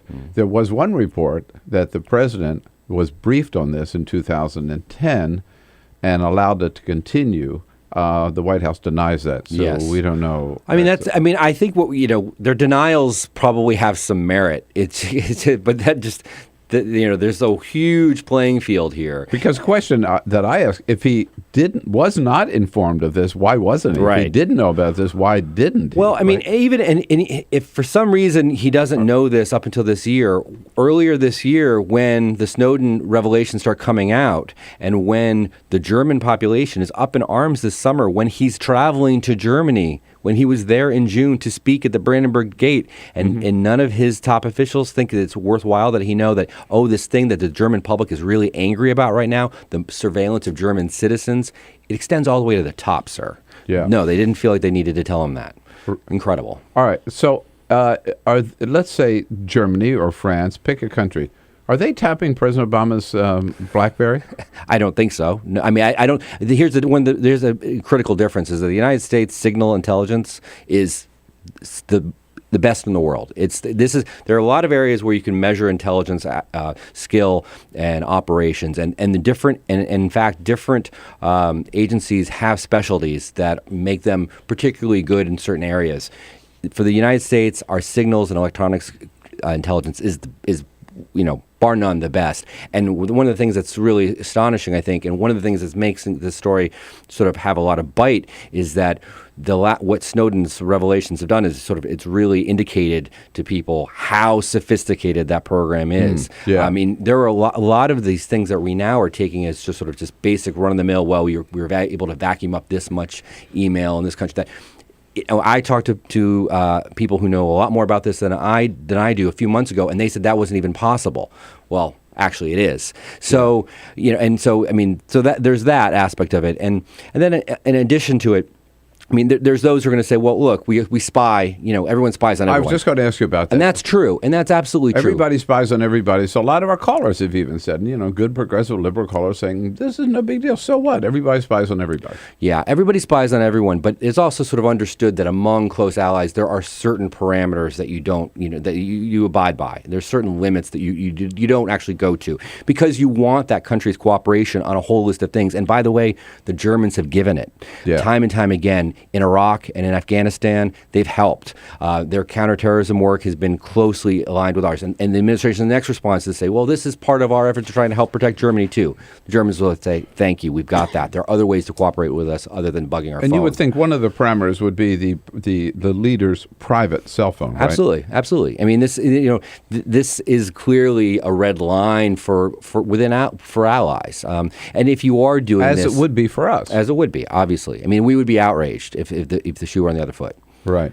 No doubt. Okay. So what about the other argument that, and you touched on it a little bit. I heard John Miller on ABC News or CBS News last night mention that one of the other arguments is, well, yeah, we spy, but we share. Mm-hmm. So we pick up a lot of intelligence in Germany, but then we relay that to the German officials. Right. Same thing in France and other countries as well, which is a good argument. Yeah. Right. Yeah. And that's, again, that's fine. I mean, but there are a few things. One, we're doing it right out of our embassy in Berlin, which is from the embassy in Berlin, you can see the German parliament. You're very close to the German parliament, and you can see the chancellor's office. That right there is a violation that we're doing it out of our diplomatic compound. I mean, again, something Beijing would fully expect to know that we would be doing, but not something to be expecting in Berlin. It makes it very difficult to try and work with them on a whole range of issues and in addition, just think about it. We should think about this politically too. It makes it really hard, even if Merkel wants to work with us on certain things, to be able to do so because of the position we're putting her in with her own citizenry. Mm-hmm. I mean, you have to think about the way that we're compromising politicians who actually would even be willing to put this behind them and say, okay, I know what you're doing, I get it, stop it, but now I've got to deal with these people, and it's going to be hard for me to build support for things that, by the way, are never that popular, but you ask for all the time. What do we hope to gain by listening to Angela Merkel's private cell? I mean, she must use that for family, for friends, for...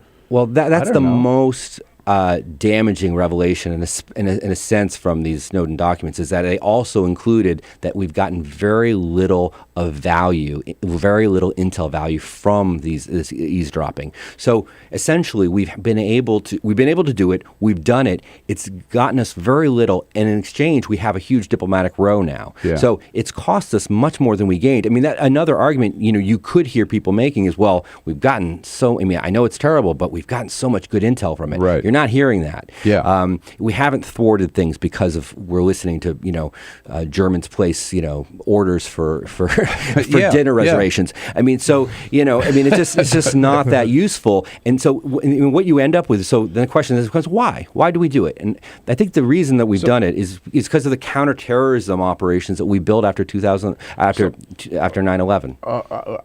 This is a fascinating conversation to me. I hope it is for you too. I'm sure it is.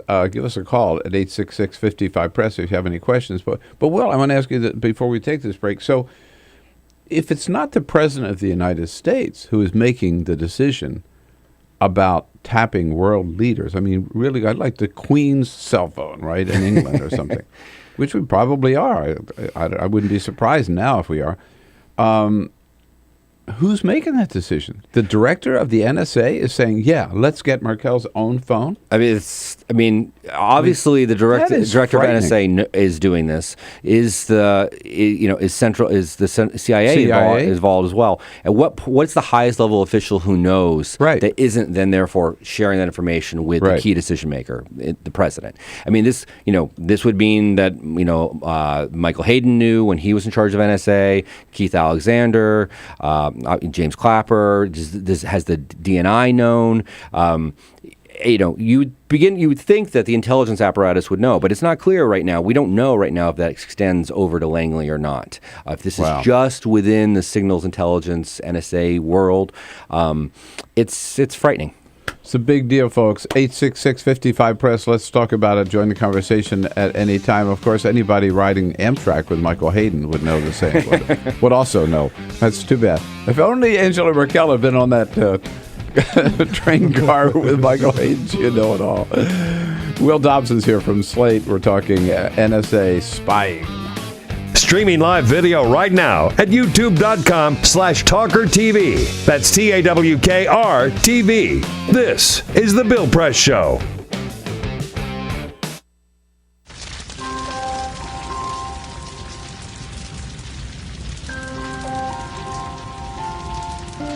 A single ember that escapes from a wildfire can travel more than a mile.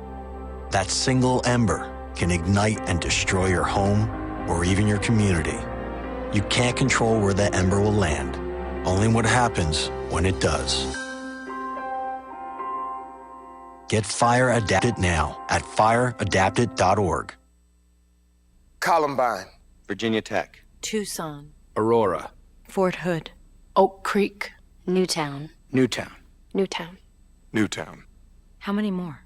How many more? How many more colleges? How many more classrooms? How many more movie theaters? How many more houses of faith? How many more shopping malls? How many more street corners? How many more? How many more? Enough. Enough. Enough. Enough.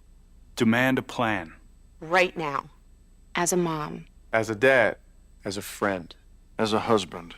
As a wife. As an American. As an American. As an American. As a human being. For the children of Sandy Hook. Demand a plan. No more lists of names. It's not too soon. It's too late. Now is the time. Before we all know someone who loved someone on that list. No more lists. No more. Who they might have been. No more. If we had just done something yesterday.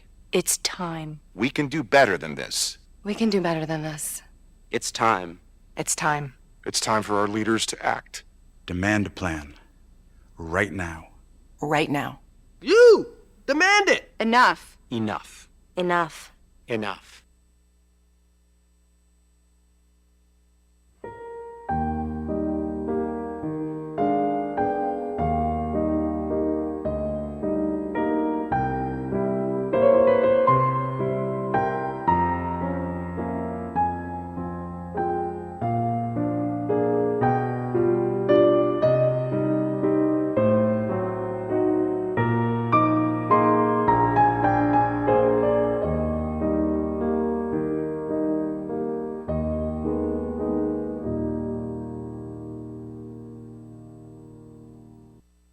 None of us would want to be told we can't marry the person we love. As Americans, we believe in freedom. That's what I fought for as a Marine, and that's what we believe in as Republicans. Freedom means freedom for everyone. I didn't used to understand the importance of same-sex marriage, but after learning my brother was gay, I wanted the same rights for him. He was the best man at my wedding, and I want to be the best man at his. It's only fair that Calvin should have the freedom to marry the person he loves, too. It's time for marriage.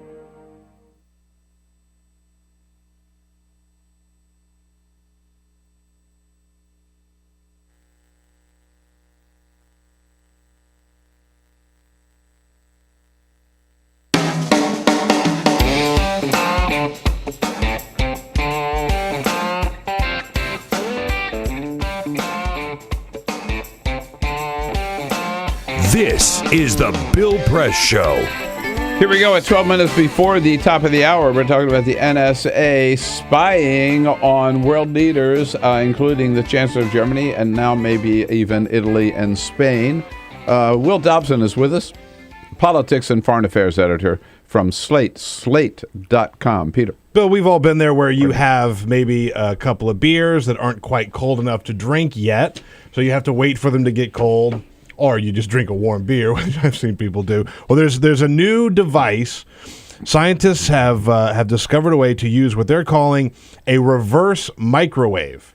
So you use a microwave to warm up cold foods. They have a reverse microwave that will turn your drinks cold in about 45 seconds. You do it by what's called a cooling vortex. So this is another machine you have to have in your kitchen? It is another machine. Yeah, it's not something you could just do. It uses a rotating sequence, right, that creates a vortex that can cool your drinks and not mess with the whole fizzy carbonation. Can you take them out like on picnics or the battery run? Too? Not yet. Yeah, I have a rotating sequence. It's called ice cubes. Well, I mean, you would have to really want to get drunk if you put your beer on an ice cube.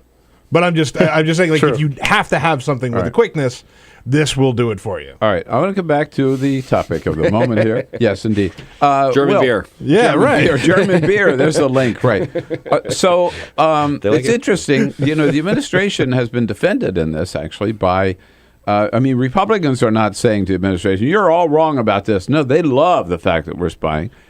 Here's Peter King, head of the House Intelligence Committee. I think the president should stop apologizing, stop being defensive. The reality is the NSA has saved thousands of lives, not just in the United States, but also in France and Germany and throughout Europe. And, the French, if someone wants to talk, the fact is they've carried out spying operations against the United States, both the government and industry. As far as Germany, that's where the Hamburg plot began, which led to 9/11.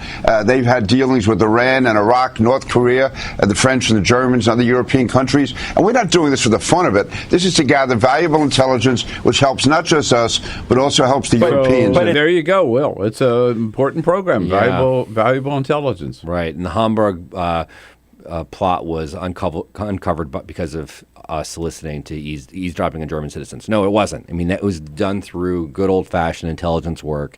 That's a wonderful version of events if we've actually gotten anything of value from this.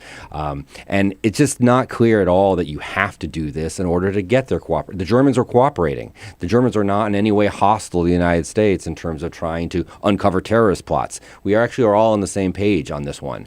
I think what has happened here is, in this period of time since 9/11, we have built up a counterterrorism state, a machinery, and in many ways the technology is dictating the policy. Because we can do this, we do it. And rather than asking, and that's why the president said we need to have a review of what we collect and why we collect. Well, yes, great idea. In many ways, that sort of judiciousness, you would like to have had that a little bit sooner. A little sooner. Hey, let's say hello to Joey out in Chicago. Hey, Joey, good morning. This is bad. They're not China. And I'm going to tell you, every one of these leaders have egos, just like our president does. I'm going to tell you one thing. I'm from the military. You don't spy on your friends, okay? What they're going to do, I guarantee they're going to do this. They're going to let something slide through. They're going to let something slide through to show them who's boss. These people are furious over this. You watch. Mark my words. These people are going to let something slide through to show us a lesson. All right. We got it, Joey. We got it. It is what you said. It's interesting that the Europeans do seem to be more concerned about their privacy than Americans do.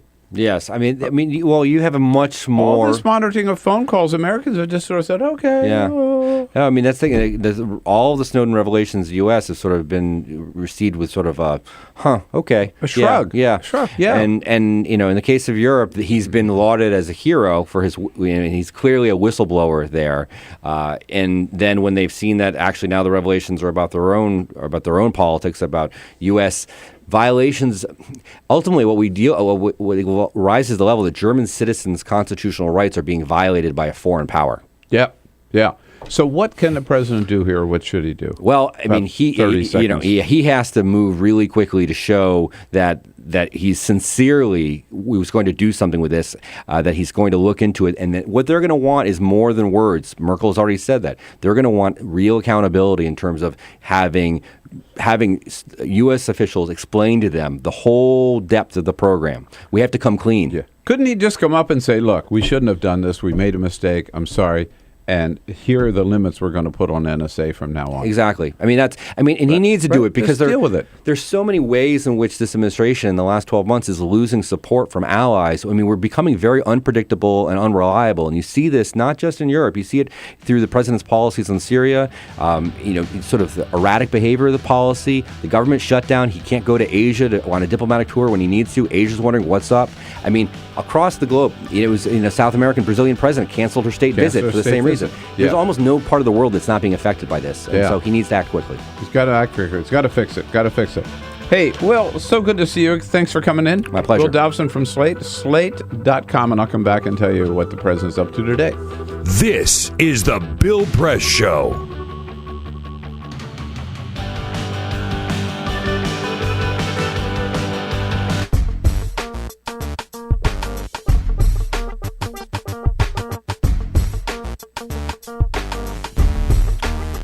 Hey, we got a big third hour coming up. I know we're going to lose you on Free Speech TV. Too bad.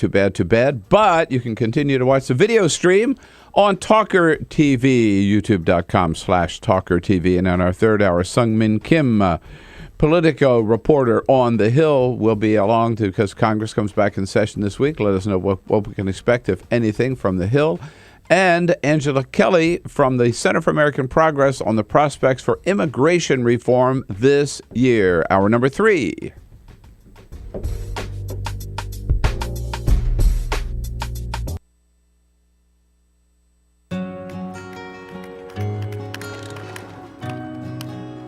I wish I was in school.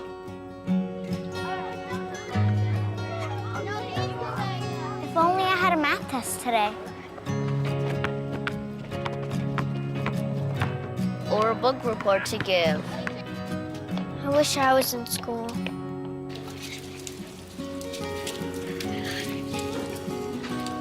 I'll stay after class. I'll clean the chalkboard.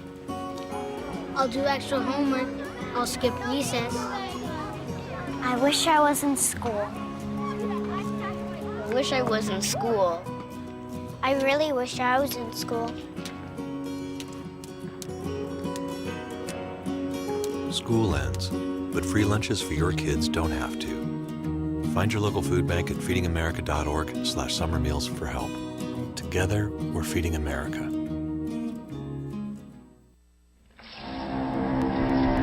When some people struggle with their mortgage payments, they become frozen, petrified. Not knowing what to do, they do nothing. But the people who take action are far more likely to get the most positive outcome. Making home affordable is a free government program. Call now to talk one-on-one with a housing expert about the options that are right for you. Real help, real answers, right now.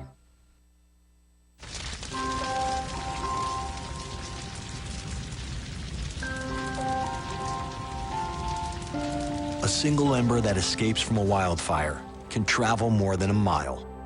That single ember can ignite and destroy your home or even your community. You can't control where that ember will land, only what happens when it does.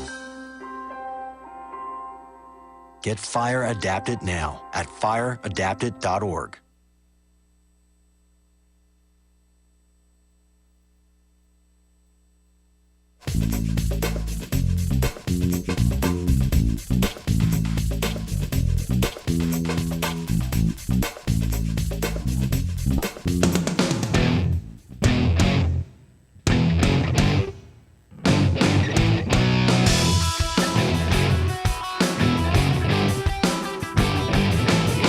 Streaming live video right now at youtube.com/TawkrTV. That's TAWKR-TV. This is The Bill Press Show. All right, in our third hour together this morning, Angela Kelley from the Center for American Progress on immigration reform and the chances we can get something done this year. We'll begin the hour with Seung Min Kim from Politico on what we can expect from Congress this week as they come back into session. President Obama down at the White House today. He will receive the daily briefing at 10 a.m. this morning. Then he'll go over to at noon, go over to the FBI to speak at the installation of the new FBI Director, James Comey. The President and the Vice President meet with Secretary of State John Kerry this afternoon at 3:45.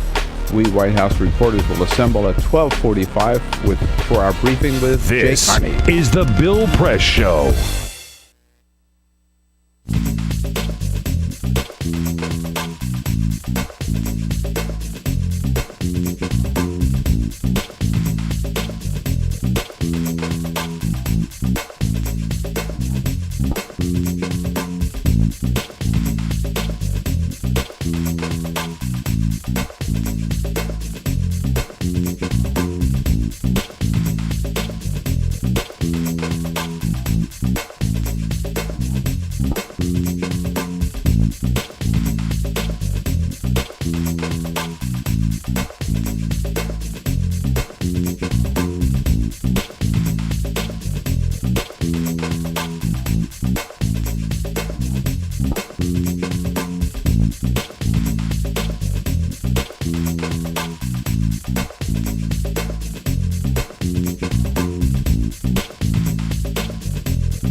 Broadcasting around the nation, on your radio, on your TV, and online. This is The Bill Press Show. So now it's Spain. Spanish newspaper reporting this morning that NSA spied on 60.5 million phone calls in Spain during 1 month last December. Welcome aboard. Hey, good morning, everybody. Here we go. It is the Bill Press Show on Monday, October 28th. Great to see you today, and thanks for being part of the program. Thanks for joining us. You know, you become part of the program by giving us a call or sending us your comments.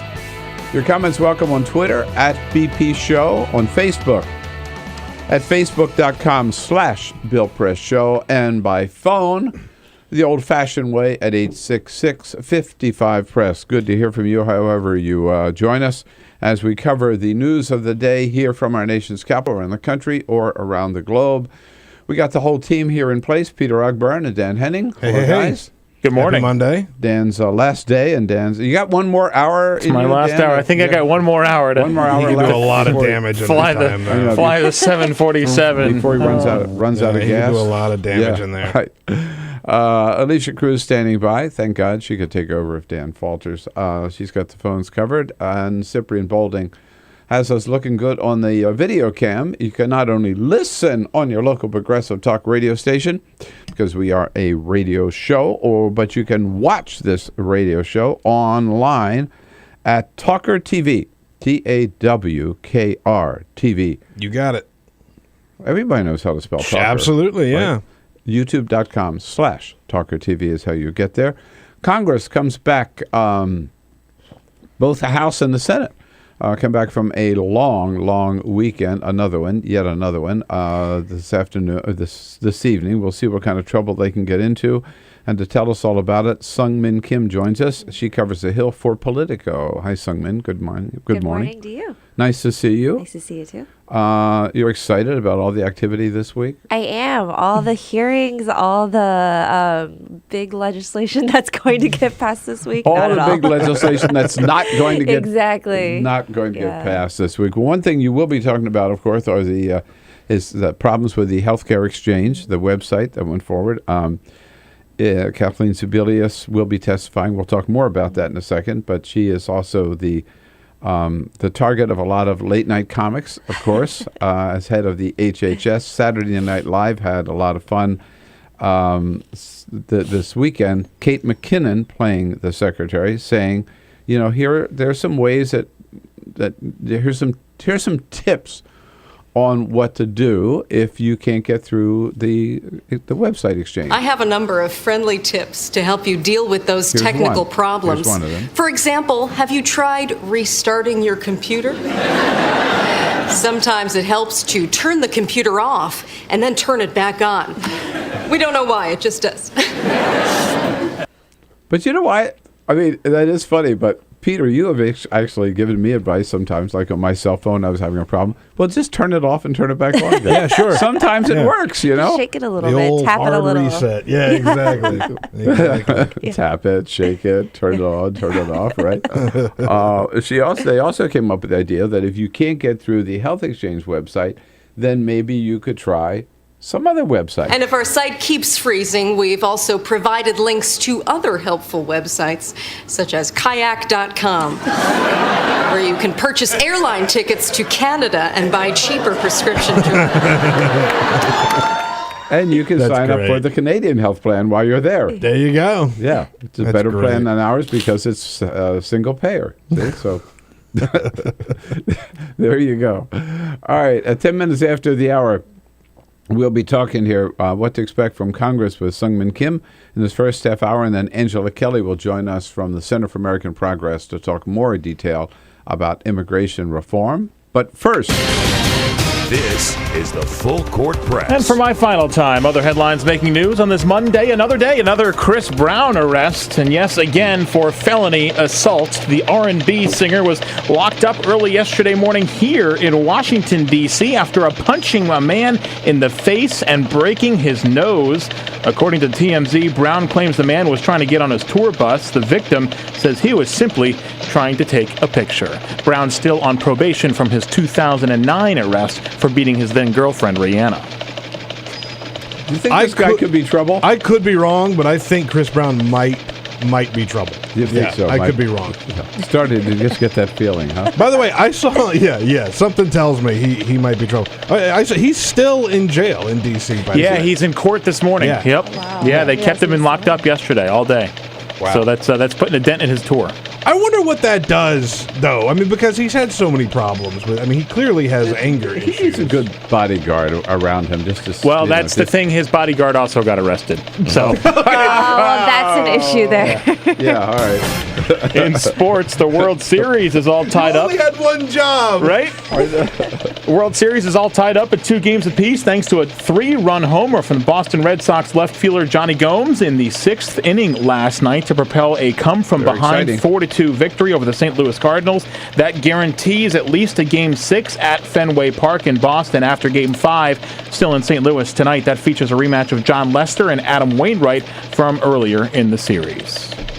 Go Sox. Go Sox. It's an exciting series, man. Yeah, win that 3rd game and take it back to Boston and wrap it up. And President Obama was on the stump for New York City mayoral candidate Bill de Blasio Friday, and since his wife Michelle was not around to keep tabs on him, he made a stop for food, for cheesecake to be exact. The Hill reports the president stopped at Junior's in Brooklyn, bought not one but 2 cheesecakes for the flight home to D.C., 1 plain and 1 strawberry.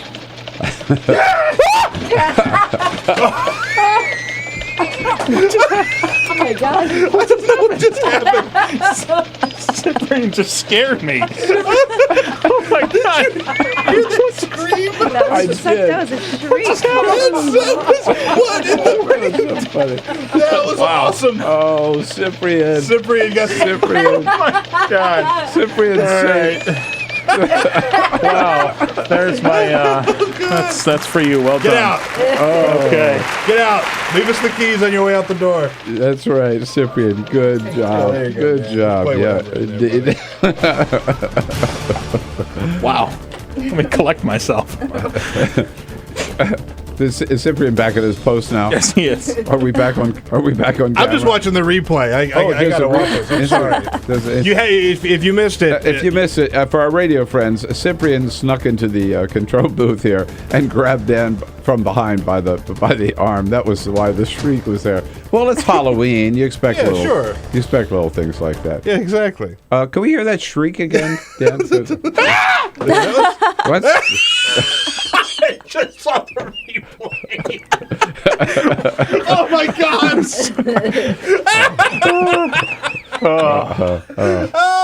Oh God! That was worth the price of admission. Oh, it's been fun. Well done, Cyprian. Well done. Yes, and well done, Dan. All right. And Dan. All right. Now, all right, everybody, just settle down, cool down. Here we go. Let's talk about the budget committee. How's that for a segue? Yeah. No.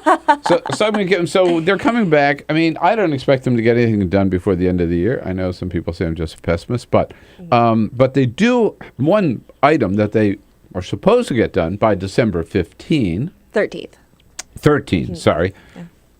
The 2 days can make all the difference in the world, right? Is to come up with a budget. Basically, yeah. I mean, this is something that under the so-called regular order should have been done months ago. Yeah. Republicans had been blocking it. The Senate passed the budget 6 months ago at House least. also passed their budget, but they haven't been able to reconcile the two budgets together. But as part of the deal to, avert the government shutdown and to raise the debt ceiling, the budget conference was also a part in that. And that's intended to create a blueprint so we don't have to go through this shutdown drama like we did in January when the funding bill expires. So what makes you think? What makes anybody think that they'll succeed this time when they haven't succeeded? I mean, for this to work, Republicans have to agree to some new revenue, correct? And they never have. That's right. And one thing is that the people, key members on that committee and also in leadership are kind of setting their expectations low. I mean, Harry Reid went on, I believe, Nevada radio over the weekend or a couple days ago and said, don't expect a grand bargain out of this. Like, this is not going to be that. Paul Ryan has said the same thing as well.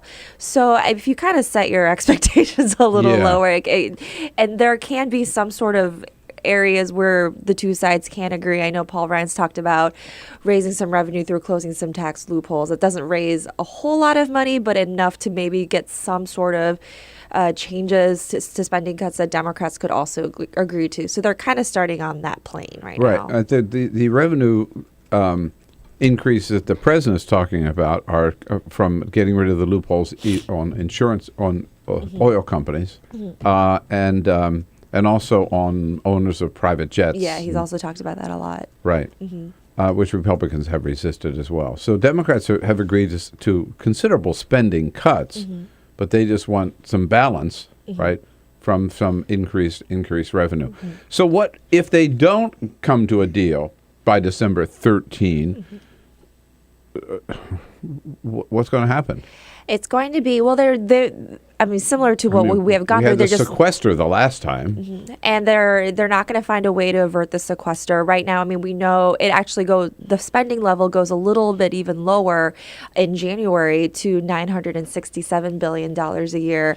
It was okay. Which is sequester level spending, Which is sequester level spending. Right now, it's $986 per year, which is not great, but Democrats could kind of tolerate it, at least for the next couple of weeks or the next couple of months. But when it gets even lower, that's why they say we need to come to some sort of an agreement so we can avoid the sequester that most everyone seems to not like or think is good policy. Now, there are a couple of hearings coming up this week. One of them is, as we mentioned, Secretary of HHS Kathleen Sebelius, her first appearance on the Hill since the meltdown of the website. Is this House or Senate? This is House, the House Energy and Commerce Committee. Energy and Commerce, right. And which means it'll be a lot of fun. Republicans and Democrats will be loaded for bear on this, won't they? Definitely. I mean, you saw a preview of that at the hearing last week when the contractors for healthcare.gov came.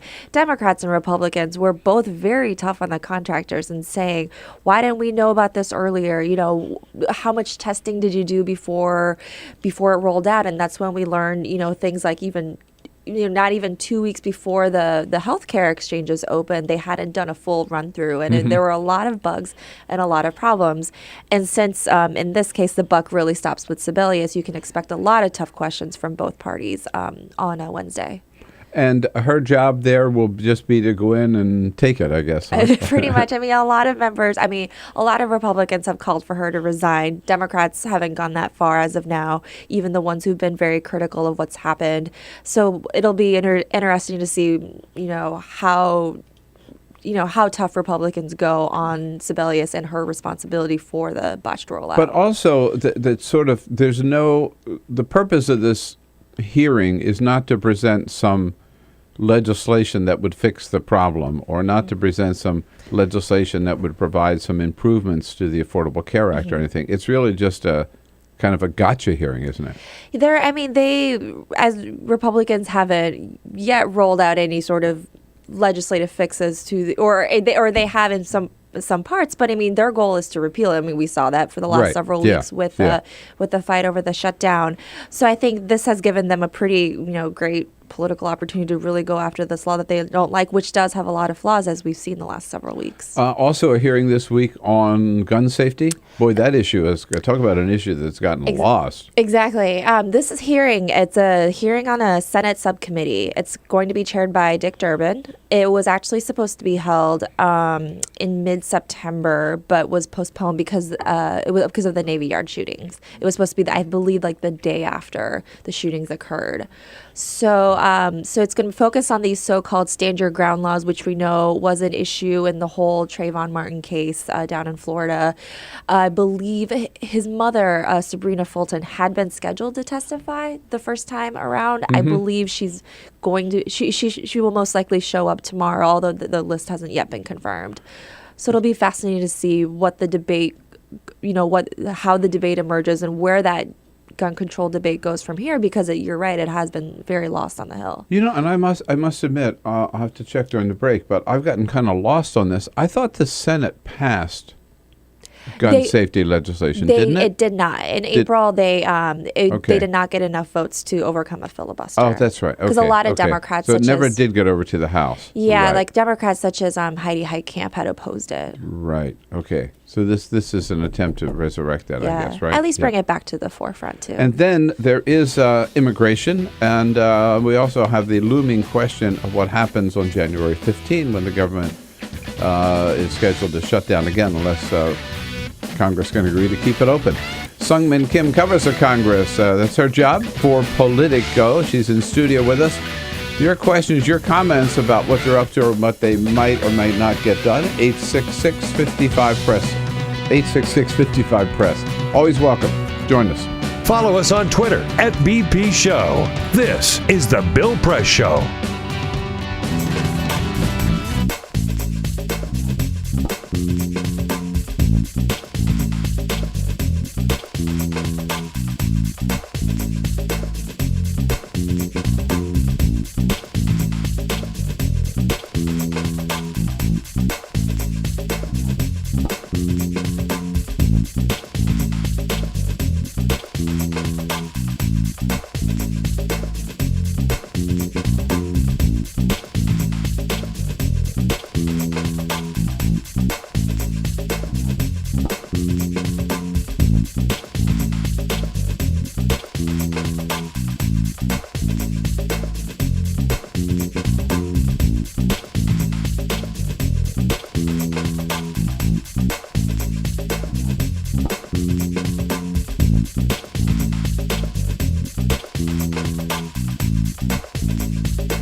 This is the Bill Press Show. 26 minutes after the hour, Angela Kelley, Vice President for Immigration Policy from the Center for American Progress, joining us in studio in the next segment. Now we're visiting with Seung Kim from Politico.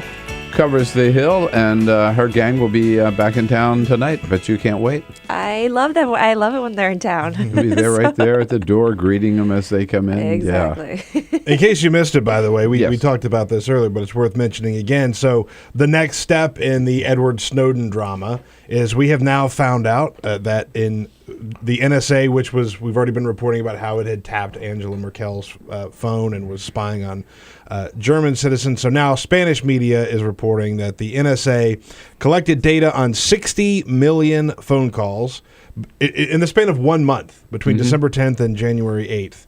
And so now here we are again, the NSA collecting more information on more citizens from friendly nations. Are we tapping the king's private cell phone? That has not been reported.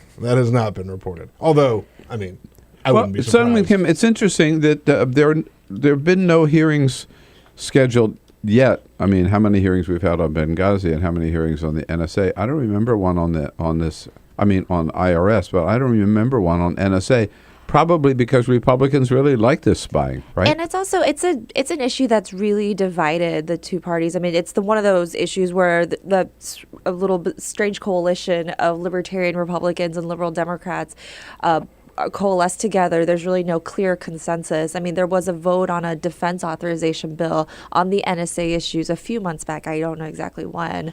It was narrowly defeated, but the fact that people like Justin Amash and the very anti-NSA people were able to get that much support was a surprise at the time. But yeah, in terms of hearings and stuff like that, it's been pretty quiet on the Hill. All right. So we'll talk more with Angela Kelley, but I just want to ask you, it's almost a yes or no. Do you think it's possible to get comprehensive immigration reform passed by the end of the year? It's possible, but very, very unlikely. I mean, they have time to do it, and they have, except for the budget issues, they have very little they have to get done. So in terms of whether it's possible, it definitely is, but the problem is that Republicans are very divided on what to do on policy, so that prevents them from trying to go forward. All right, we'll let you get back to work. Thanks so much for coming in this morning. Seung Kim from Politico. Is the Bill Press Show.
streaming live video right now at youtube.com/TawkrTV. That's TAWKR-TV. This is The Bill Press Show.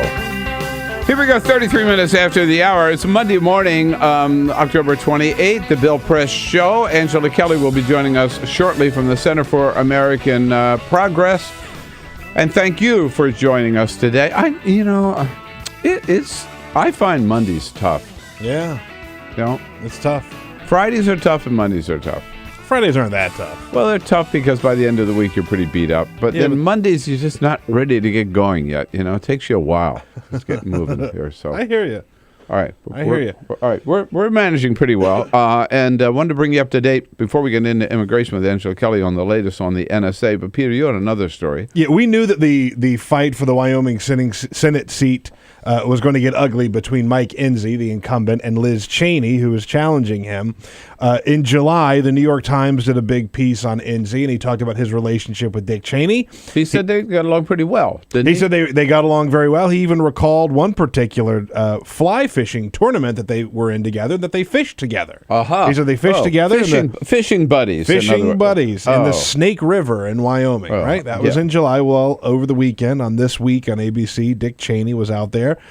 Really slammed Mike Enzi over a lot of things, that he was bad with his finances, talked a lot about sort of his leadership.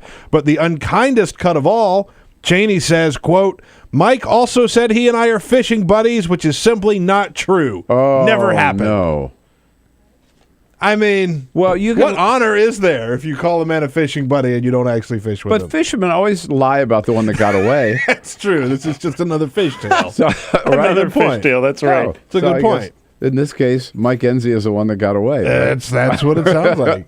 But I mean, that's become very personal. But what I don't know in this story is who's the liar, Dick Cheney or Mike Enzi? I believe Mike Enzi. I believe Mike Enzi. Yeah, given the track record, I believe Mike Enzi. I do. Yes, indeed. So last week, big time here in Washington, D.C., the Center for American Progress celebrating its 10th anniversary, founded by John Podesta 10 years ago, now led by Neera Tanden.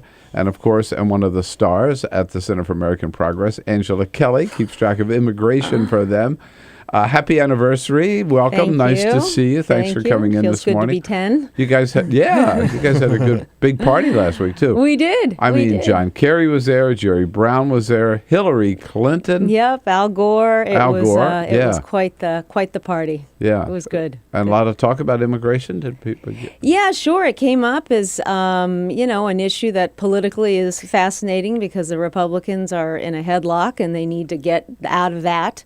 Particularly if they ever want to see the inside of the White House. And as a policy matter, nobody can say our immigration system is functioning.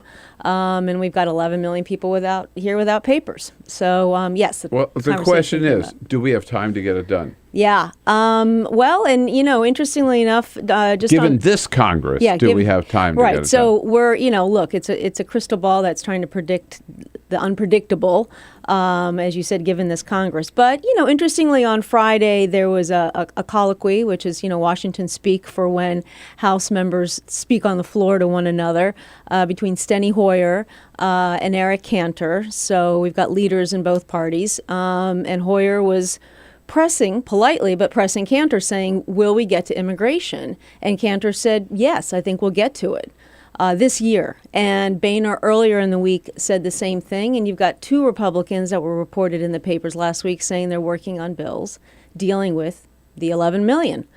So, it's moving in the right direction. It doesn't have the intensity of the government shutdown or the consequences of the debt ceiling debate.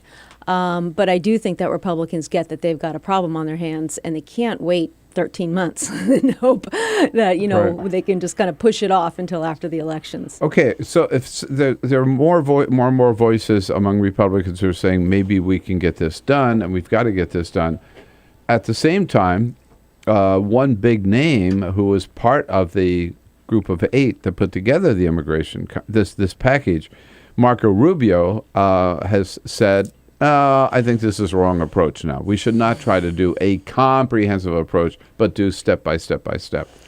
That's a big loss, isn't it? Yeah, well, Marco Rubio played that role throughout the whole process of often being the outlier in the group. So, to some extent, I'm not surprised. Look, what the House Republicans are saying is it's too big a pie for us to eat. Yeah, right. We can't swallow the whole thing. We want to do this in small pieces. And in fact, they have between the Judiciary Committee and the Homeland Security, they've passed 5 small bills. So clearly, they're not capable of handling a big bill. That's fine. They don't need to pass the Senate bill. They don't need to pass a 500-page comprehensive bill. They can pass a smaller bill or a few smaller bills. But what happens in that case is that there would then be a committee formed of House and Senate members, Democrats and Republicans alike, to resolve the differences between the bills. That's a conference committee. And that's frankly where we need to get. We need to get into a conference committee. Then we'll see what comes out of that. So Rubio's not going to be against any changes at all, right? I think he'll be supportive of changes. I think if we're in a conference committee, which I expect that we will be probably next year, that he'll be a player. He's going to want to see what comes out. Where's Ted Cruz on this issue? Because we've seen his influence with the House Republicans. He was, interestingly, he didn't play much of a role in the Judiciary Committee consideration of the Senate bill. Some of the amendments that he tossed out were just preposterous expansions of border agents and big increase in legal immigration, but let's deport all the people without papers. And members of both parties were voting against his amendments. Really? So he didn't have much of an influence in the committee. Not surprisingly, he voted against the bill. But I think that he is, if he's got future aspirations, which I think he does, he is going to have to somehow try to square his negative views on immigration reform, particularly towards Latinos, I think if he wants to get anywhere in his political career. You would expect that with somebody from Texas, no? Yeah, Texas is a funky state, though. President Bush is terrific on immigration issues. We know that. He's from Texas. The governor of Texas has had a real mixed record. The governor of Texas, Rick Perry, was supportive initially and signed into law the State Dream Act for Texas. They were the first state to pass the State Dream Act that undocumented kids graduating from Texas high schools can get in-state tuition at Texas universities. But then he went totally off the wall and was super rabid during the primaries. Didn't do him any good. I was going to say, that's when he was running for president, Yeah, too. exactly. But you would think, just given the demographics of Texas, right? Sure, absolutely. That they would be leading the charge, saying, first of all, it's the right thing, I believe, in terms of public policy for the country, public policy for the state of Texas, but also politically for the Republican Party. Absolutely. The demographic of the state of Texas is heavily Latino. I think there are like 2 million unregistered Latino voters right now. If you were to register even half of those, that would begin to make a big difference in that state and how they would likely vote because of their close association with this issue. Yeah. I got an email from some outraged reader of a column of mine over the weekend where the guy was saying, the only reason Democrats want immigration reform is because they want all those new voters to vote Democratic. Well, yes, we want as many of them as possible, but it doesn't mean they all will vote Democratic, right? No. Absolutely. So, let's just look first at the timeline that we're talking about. Let's say the Senate bill becomes law, right? And you've got 11 million people in the pipeline. First of all, they've got 10 years that they're going to be registered. They're going to have to be keeping their nose clean, paying taxes, and working. No opportunity for voting. They're not even going to have a green card. Then in year 10, they get a green card. 3 more years. So we're talking 13 years down the road. What do we know about Latino voters? Well, for President Bush, over 40% of Latino voters supported him. For candidate Romney, the numbers dropped anywhere from 23 to 25%. That's a heck of a swing. That is a demographic that swings. So I think the smartest play for the Republicans, given the long time horizon, is get immigration off the table and then start rehabilitating your record. Appeal to those voters with conservative values. And I think they have a shot at them. So is there the bring me up to date. Lost track of it. Has the legislation has passed the Senate? Correct. Legislation Okay. passed the Senate at the Now end of it's June. in the House. That's right. So a comprehensive bill passed the Senate. I know we've super talked about this, and you've been bipartisan in. We've talked about majority. it, but it's been so Yeah, long. Yeah. And we've been focused on government shutdown. There have and all been that other stuff. issues. There have been other I'm not issues. offended. I understand. Right. Okay. Good. Yeah. So the bill passed the Senate at the end of June. July, the House immediately spent a month whining that they weren't going to take up the Senate bill. You can't force us to take up the Senate bill. It's that kind of big brother, little brother. I'm not going to do what you tell me. August recess was a huge success for people who are promoting immigration There's a reform. lot of attention to it. A lot of Yep. attention to it. They were in the town halls. They were in the meetings. They were in the press conferences. And by the time we finished August and when they came back in early September, there were 26 Republicans that were on the record saying, we support immigration reform, we support a path to citizenship. So the numbers increased throughout the month of August. Then September and October has been the nightmare that it's been. But as soon as the government reopened, what was the issue they started talking about? Immigration. So Congressman Franks, for example, conservative from Arizona, over the weekend came out in support of a path to citizenship. Anyway, so there is a growing drumbeat because of the changing demographics, and I think we have a strong shot. Immigration, can we get it done before the end of the year? Is this the way to go? 866-55-PRESS for questions on the table here with Angela Kelley, Vice President of the Center for American Progress, in studio with us. 866-55-PRESS. Give us a call. Follow us on Twitter @BP Show. This is The Bill Press Show.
streaming live video right now at youtube.com/TawkrTV. That's TAWKR-TV. This is The Bill Press Show. 12 minutes before the top of the hour here on the wrapping up this Monday edition of the Bill Press Show, Monday, October 28. We're talking immigration reform and the potential for getting it done this year. Very important. I mean, I should hope that happens. Certainly, it's the president's number one priority. He doesn't want to spend, and we shouldn't want to spend the rest of the year arguing about whether or not we're going to reopen or keep the government open on January 15. This is a full-time job for Angela Kelley at the Center for American Progress in studio with us. And we were mentioning, Angie, that this coming up this week, you're going to get some pretty powerful help from an unusual source on this issue. Yeah, it's a big week. Bibles, badges, and business. It's an alliance of conservative evangelicals. Yeah. Business leaders and law enforcement officials are coming in. Over 600 of them are coming to Washington to meet with their members of Congress, to talk to the press, and to make the case for why immigration reform from a conservative, from an evangelical, from an economic, from a security standpoint is good for the country. So this really is a game changer, right? Because now you have to, if you look at the list of who supports, it's a big one, right? We've got labor, we've got business, we've got faith leaders. You look at who opposes, you've got Steve King, an angry white guy from Iowa, and that's about it. But in this group of people, I mean, I love that. So the BBB, I remember, used to be the Better Business Bureau, right? Well, now it is Bibles, Badges, and Business. Yes. These are groups that generally support Republicans. Mm-hmm.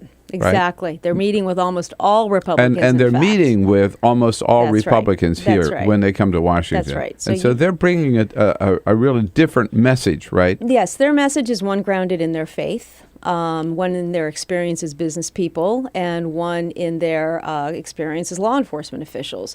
The vast majority who are coming are from the very conservative evangelical wing of faith, and they're bringing a message that says, look, this is in keeping with what we teach you on Sundays, and now you have to act that way Monday through Friday, and as lawmakers pass sensible policies that deal with the 11 million in a realistic way. They're very focused on the undocumented.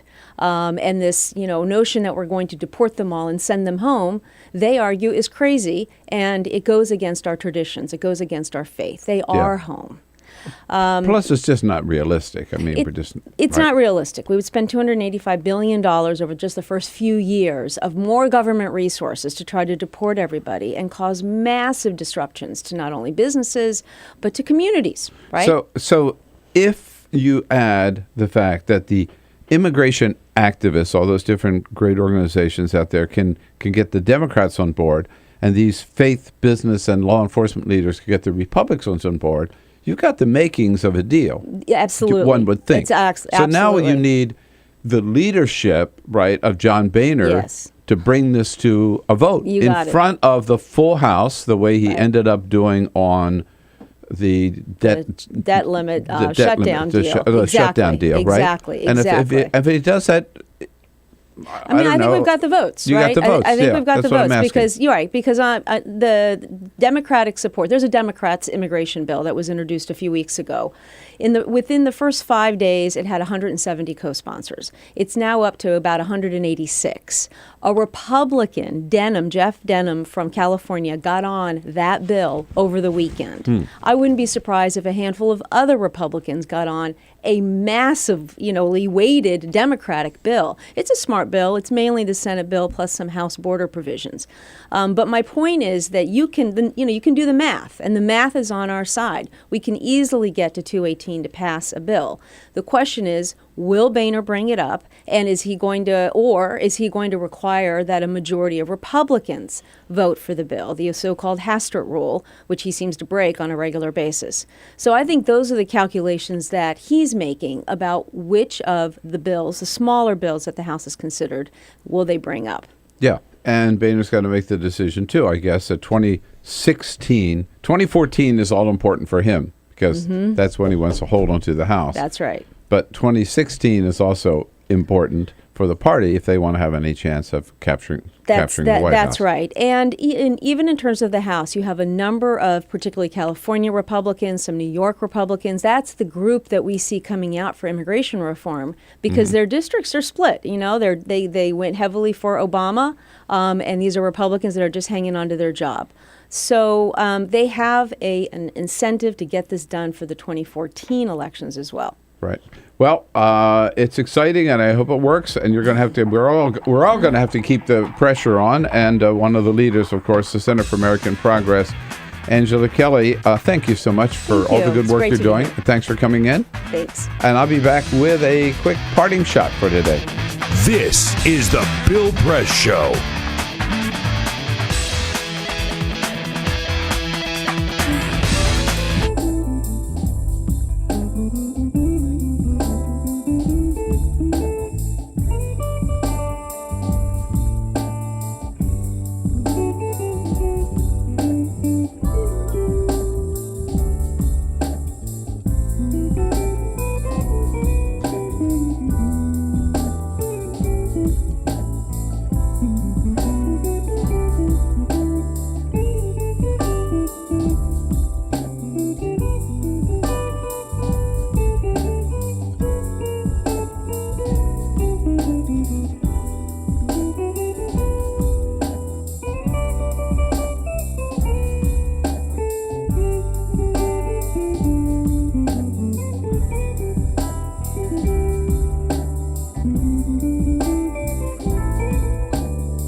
The Parting Shot with Bill Press.